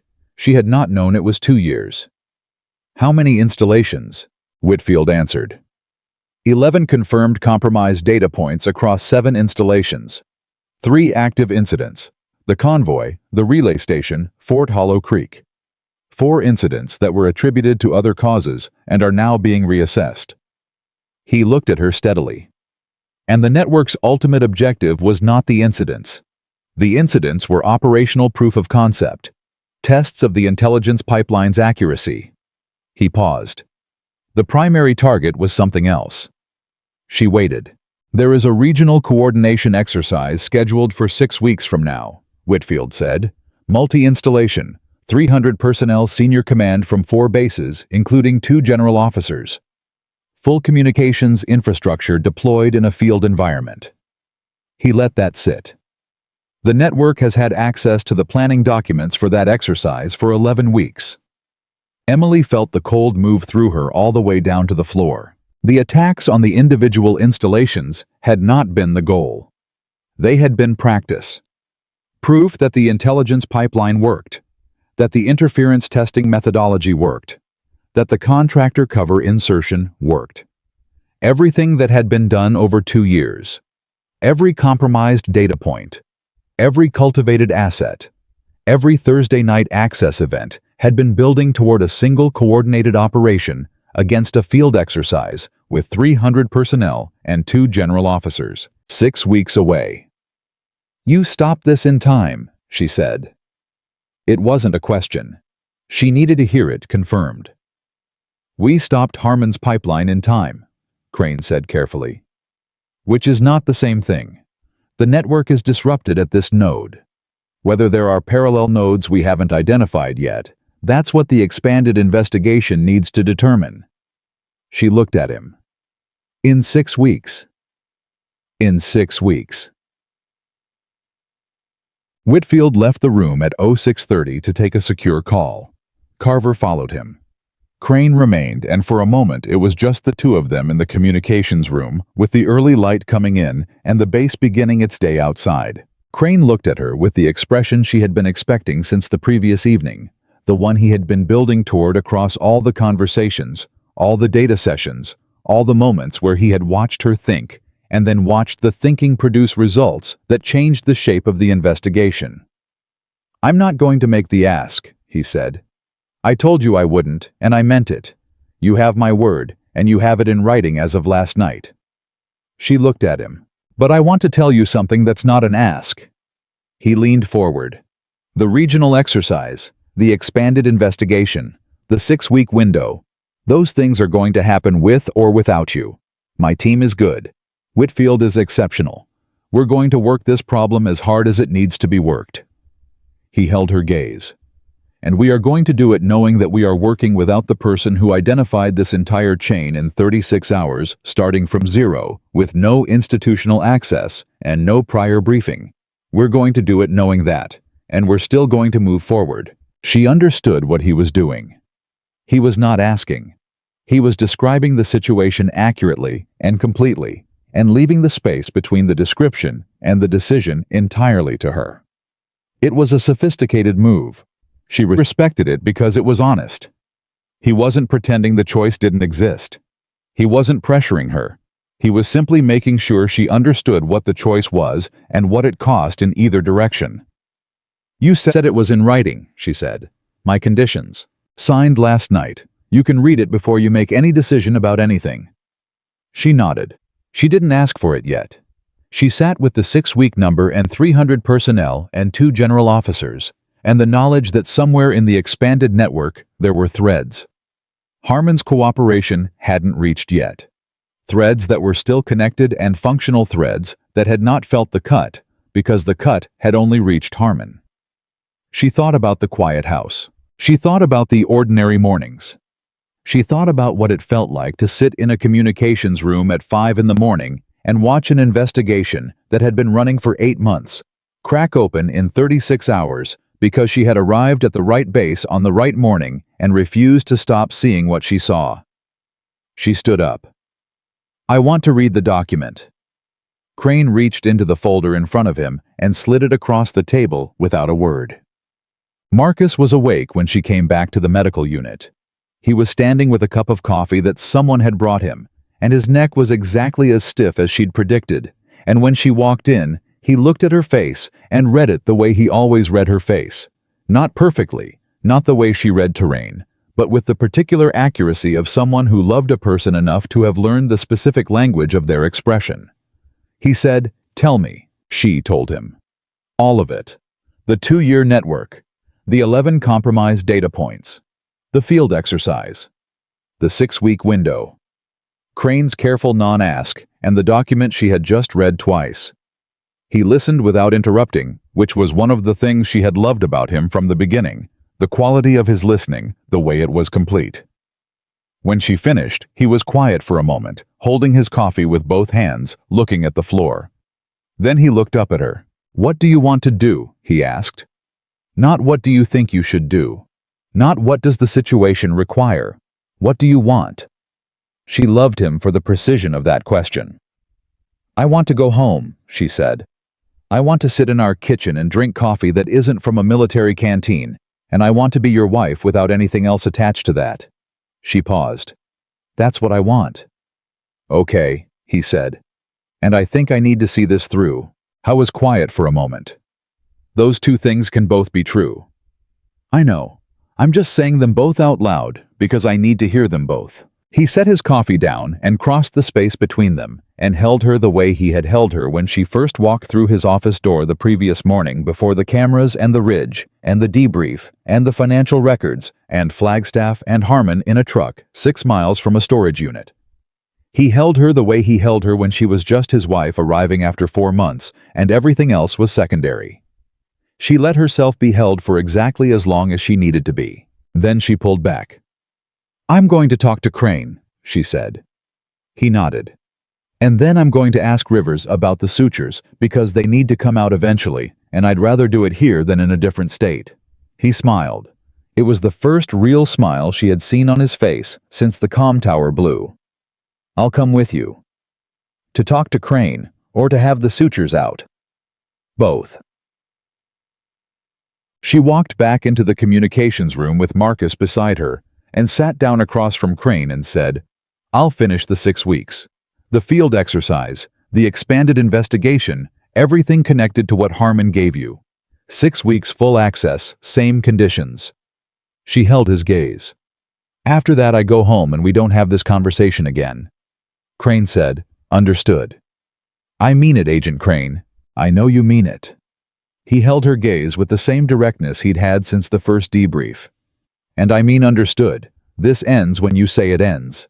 She nodded once. "Then let's get to work." The next thing that happened moved fast.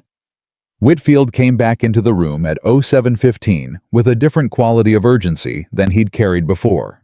Not the controlled operational urgency of someone managing a complex investigation, but the sharper, more immediate urgency of something unexpected. "Harmon gave us a name we weren't looking for," he said. Crane looked at him. "The network's coordination point, the person above Harmon who managed the asset cultivation and the operational planning, is not a military contact. Not a contractor. Not someone with any institutional affiliation we can trace." Whitfield looked at Crane, then at Emily. "It's a woman named Catherine Dole. She's a defense policy analyst at a private think tank in Washington. She's had access to senior military planning discussions for 6 years through conference participation and policy briefings. She has no security clearance. She doesn't need one.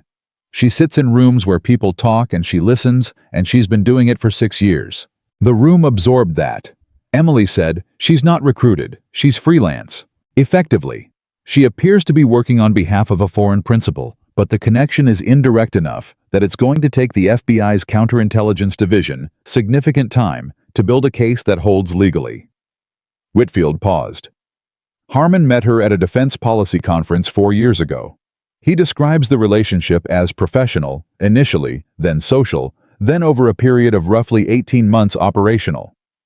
He says he never fully understood who she was working for. He understood what she wanted." Emily thought about the cultivation mechanism she had described the previous evening. The small steps, the increments, the leverage tightening until the line was invisible. "She's good," Emily said. "Very," Whitfield confirmed. "And she's not in Washington right now. She left for a conference in Geneva 3 days ago." 3 days ago was the day before the attack on Fort Hollow Creek. The timing was not a coincidence. She knew the attack was coming, Emily said. She left the country before it happened. That's the assessment. Which means she also knows the attack didn't achieve its objective. She knows the chain was cut. She's in Geneva calculating her next move. Emily looked at Crane. "Do you have jurisdiction?" "We're coordinating with Interpol and the State Department," Whitfield said. "It's complicated by the freelance structure. She's a U.S. citizen with no formal foreign principal relationship we can prove yet." "She'll wait," Emily said. "If she's as good as Harmon describes, she'll wait in Geneva until she understands the full scope of what's been compromised. Then she'll adapt." She paused. "The field exercise. Does she have access to those planning documents through her think tank channels?" Whitfield was quiet for a fraction too long. "Yes," he said. "Then adapting might mean finding a different path to the same objective." She looked at Crane. "We need to change the exercise." Crane frowned. "We can't cancel it.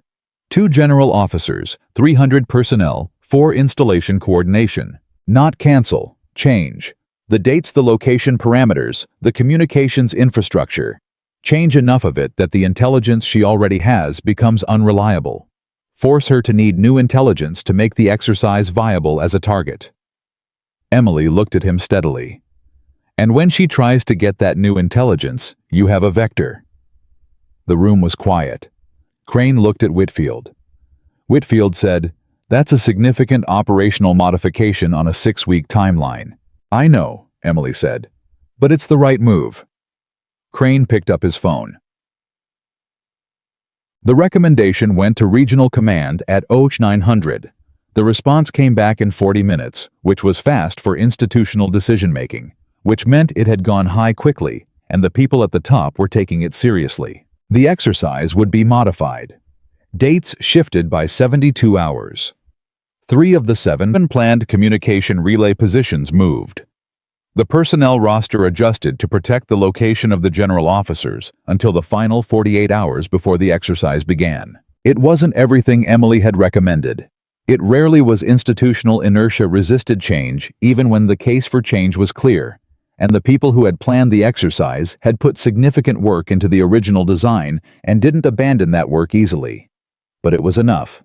Enough to degrade the reliability of whatever intelligence Dole had gathered through 6 years of conference rooms and policy briefings. Enough to make her reach. And reaching was what they were waiting for. Chang. Stahl found Emily at 10 in the morning, standing outside the communications building with her face tipped slightly toward the thin warmth of the desert sun. He approached the way he had not approached her that first morning, not as a base security officer managing a visitor, but as someone who had come to say something he owed and had spent time working out how to say it. She heard him coming and turned. He stood in front of her. He was not a man who performed contrition. His face didn't collapse into apology or arrange itself into the postures of remorse. He simply looked at her directly, which was how she preferred it. I reviewed the timestamp of every flag you raised yesterday morning, he said. The fence, the cameras, the tower, the ridge. He paused. If I had acted on any one of them, the contractor team's camera adjustment would have been found and corrected. The interference pattern would have been investigated. We would have had a minimum of 12 hours of warning before the attack. He stopped. 11 people are in medical right now who didn't have to be. She held his gaze. Yes, I'm putting a full account in my incident report, including my response to your flags, including the exact words I used. He paused. That's going to be uncomfortable for me professionally. I know. I wanted you to know I'm doing it anyway. She looked at him for a moment. Why are you telling me? He thought about that. Because you did the right thing when nobody was listening, and you didn't stop doing the right thing after we dismissed you. You could have walked away when Stahl told you to enjoy your visit. Any reasonable person would have. He held her gaze. I wanted you to know that the person who didn't walk away is the reason this base is still standing, and I wanted to say that to your face. She let the words land. Let them be real. Thank you, Captain, she said. He nodded, started to turn. Stahl. He stopped. Fix the audit schedule. The weekly camera check, the perimeter review, the access log analysis. Make them irregular. Random intervals, random sequencing. If the timing is predictable, it can be worked around. He looked at her. Consider it done. He walked away. Webb found her next in the corridor near the armory. Corporal Tanya Webb, who had handed her a radio instead of an argument, and called Okafor and said, "Listen to what she says," stood in front of her with the direct, uncomplicated posture of someone who said what they meant and didn't add decoration. I heard you're consulting with the investigation team, Webb said. That's right. For the field exercise situation. Yes. Webb nodded, a single solid nod. Good. She started to turn. Corporal. Webb stopped.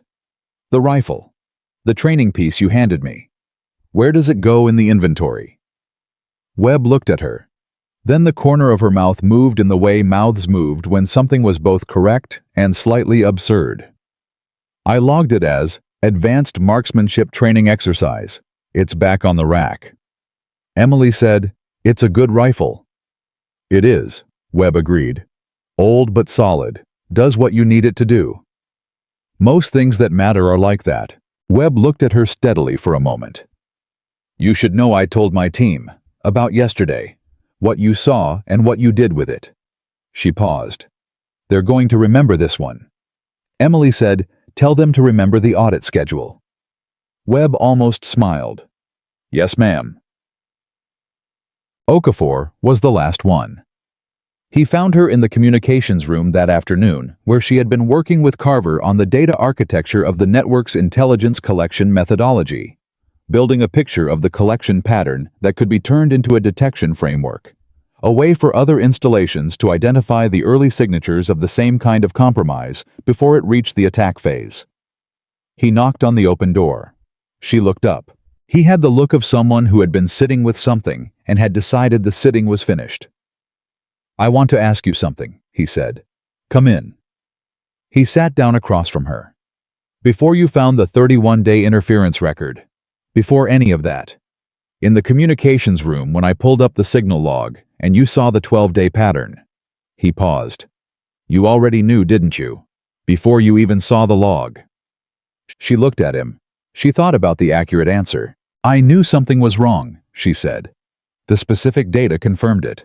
But the shape of it, the way the small things assembled into a pattern, I knew that from the morning, before the data. "How?" "Pattern recognition, 11 years of it." She held his gaze. "You have it too, Okafor. You pulled that signal log without being asked. You ran the 31-day look-back on your own initiative. You knew where to look because some part of you was already reading the pattern." She paused. "The difference between us is I've had more time to trust it." He was quiet for a moment. "I should have run the look-back weeks ago.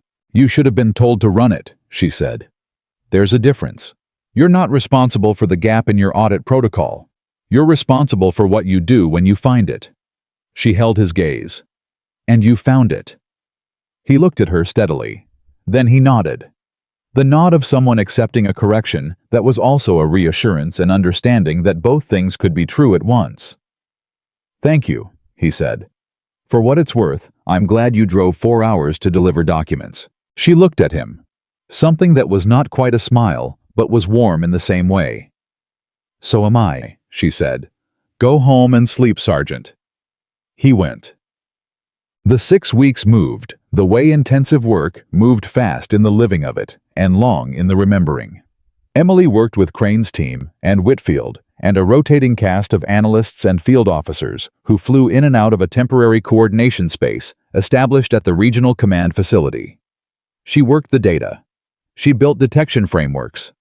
She walked through the network architecture that Harmon's cooperation was slowly revealing, and found the places where the architecture was thin, where it relied on single points that could be cut, where parallel threads might exist that Harmon didn't know about or wasn't giving up yet. She called Marcus every evening. Some calls were 15 minutes, some were an hour. He updated her on the base rebuilding the comm tower repair, the security protocol overhaul that Stahl had initiated, with the thoroughness of a man determined to make the institutional record reflect better judgment going forward. The 11 soldiers working through their recoveries with the specific grim competence of people who understood that healing was also a discipline. She asked about the northwest fence. He told her it had been fixed, audited, and photographed for the incident report on day 3. She asked about the cameras. He told her the full array had been recalibrated, the blind spot on the shoulder and tree line, corrected the audit schedule randomized per her recommendation. She asked about the northern ridge. He was quiet for a moment. Then, "We put a monitoring post up there. Permanent, 2-person rotation." "Good," she said. "Emily." His voice had the quality it got when he was saying something he'd been sitting with. "The base is different. The way people move through it, the way they look at the systems, the way the guard rotations work. It's different." He paused. "You changed how this place operates." "The attack changed how it operates." "No," he said. "You changed it. The attack was the event. You're the reason the change goes deeper than the event." She held the phone and let that be true for a moment. "I'll be home in 11 days, she said. "I know, I'm counting." "I know you are. Stop counting and sleep." "I'll sleep when you're home." She said, "Marcus." He said, "I know, I'm going." She heard him smile. She knew the sound of it. On the 41st day, Catherine Dole made contact with a congressional policy aide in Washington who had access to the modified exercise planning documents. The contact was indirect a message through a mutual professional acquaintance, framed as a request for a background conversation on regional defense coordination policy. The kind of contact that was unremarkable in the world of Washington policy networks, and completely unremarkable to anyone who didn't know what they were looking for. Emily was the one who flagged it. She flagged it because she had spent 6 weeks building a model of how Dole operated the specific signature of her approach methodology, the way she moved through professional networks, using the vocabulary of legitimate policy engagement, the pattern of her contact timing, which always followed a period of silence that corresponded to her assessment phase. The 41-day silence after the attack was the assessment phase ending. The contact with the congressional aide was the adaptation beginning. She had been waiting for it. Crane acted on it within the hour. The FBI counterintelligence team that had been positioned for the past 3 weeks had what they needed: a domestic contact event, a documentable approach to a U.S. government official, a thread connecting Dole to an active attempt to gather intelligence on a military operational plan. It wasn't everything. It would never be everything in a single event. But it was enough. It was the kind of enough that built cases that held. She handed the flagged report to Crane and stood up from the workstation and felt the particular exhaustion and completeness of someone who had run a thing all the way to the place where other people's institutional authority took over and the work became theirs to finish. "Is this enough?" she asked. Crane read the report. He looked at the contact documentation. He looked at the analysis she had built around it, the 41-day signature, the pattern match, the precise characterization of what Dole had done and why it constituted a legal threshold. "It's enough," he said. She nodded. "Then I'm done," she said. She drove out of the regional coordination facility on a Thursday morning with her bag in the passenger seat and the desert opening up ahead of her on the highway, pale and enormous and completely indifferent to everything that had happened in the past 6 weeks. The desert didn't care about networks or field exercises or retired colonels in trucks or women who drove 4 hours with documents and ended up on ridges alone. It was just the desert, ancient and present and entirely itself. She drove with both hands on the wheel and the window down, and the air coming in hot and carrying the specific smell of the Sonoran Basin, dry and mineral and faintly alive underneath. She called Marcus. He picked up on the first ring, which meant he had been watching his phone. "I'm on the highway," she said. "I know." A pause. "I have coffee ready." "I'll be 4 hours." "I know. I'll keep it warm." She looked at the road ahead. "Marcus?" "Yeah. I want ordinary for a while. I want ordinary for a long time." His voice was warm and steady. "I'll give you the most ordinary life you've ever seen." She almost laughed. "Promise." Emily Rose Hayes. "I promise you the most unremarkable, predictable, beautifully boring life I can provide." This time she did laugh. It came out real and full, and with the sound of someone who had been holding it back for 6 weeks without knowing they were holding it back. 4 hours, she said. "Drive safe." She lowered the phone. She drove. The highway stretched forward, and the desert held it. And the morning light was the particular gold of the Arizona early hours, when the heat hadn't fully committed yet, and the world was still in the brief quiet grace between night and the full presence of the sun. She drove through it and breathed through it and felt it the way she felt things that were true, not with the trained analytical part of herself, not with the part that counted cameras and measured ridge angles and built network models from 31 days of interference data, but with the plain human part that loved coffee and her husband's voice and the fact of being alive on a Thursday morning heading home. She had walked into Fort Hollow Creek 6 weeks ago, carrying documents and wearing a civilian jacket and looking to everyone who had looked at her like nothing more significant than a military spouse visiting after a long absence. She had walked out of it differently, not changed exactly, because the essential thing about her had not changed, had never changed, had in fact been the most constant thing about her across all the versions of her life she had lived, but clarified. The way something became clarified when it had been tested against a real thing and held. She was Emily Hayes. She was the woman who wanted a quiet house and ordinary mornings and a future that belonged to her and the man she loved. She was also the woman who had seen it coming before anyone else, who had climbed a ridge alone under fire because she was the only person who could see what needed to be done, who had traced a 14-month intelligence compromise through a financial record in 40 minutes, and found a retired colonel 6 miles from a storage unit in Flagstaff, and built a detection framework that flagged a foreign operative's approach on the 41st day of silence. Both of those women were the same woman. They had always been the same woman. The world had spent a very long time trying to make her choose between them, and she had spent a very long time believing on some quiet and unconsidered level that the choosing was necessary, that the woman who wanted peace owed a debt to the woman who knew how to fight, or that the woman who knew how to fight was a threat to the woman who wanted peace, or that the two of them living together inside one person was a tension that required resolution. It was not a tension. It was not a conflict. It was just who she was. The highway ran forward. The desert held. The coffee would be warm when she got there. Emily Hayes put her foot down on the accelerator and drove toward home, whole and clear-eyed, and completely, permanently, unapologetically herself, and that was the most powerful thing she had ever been.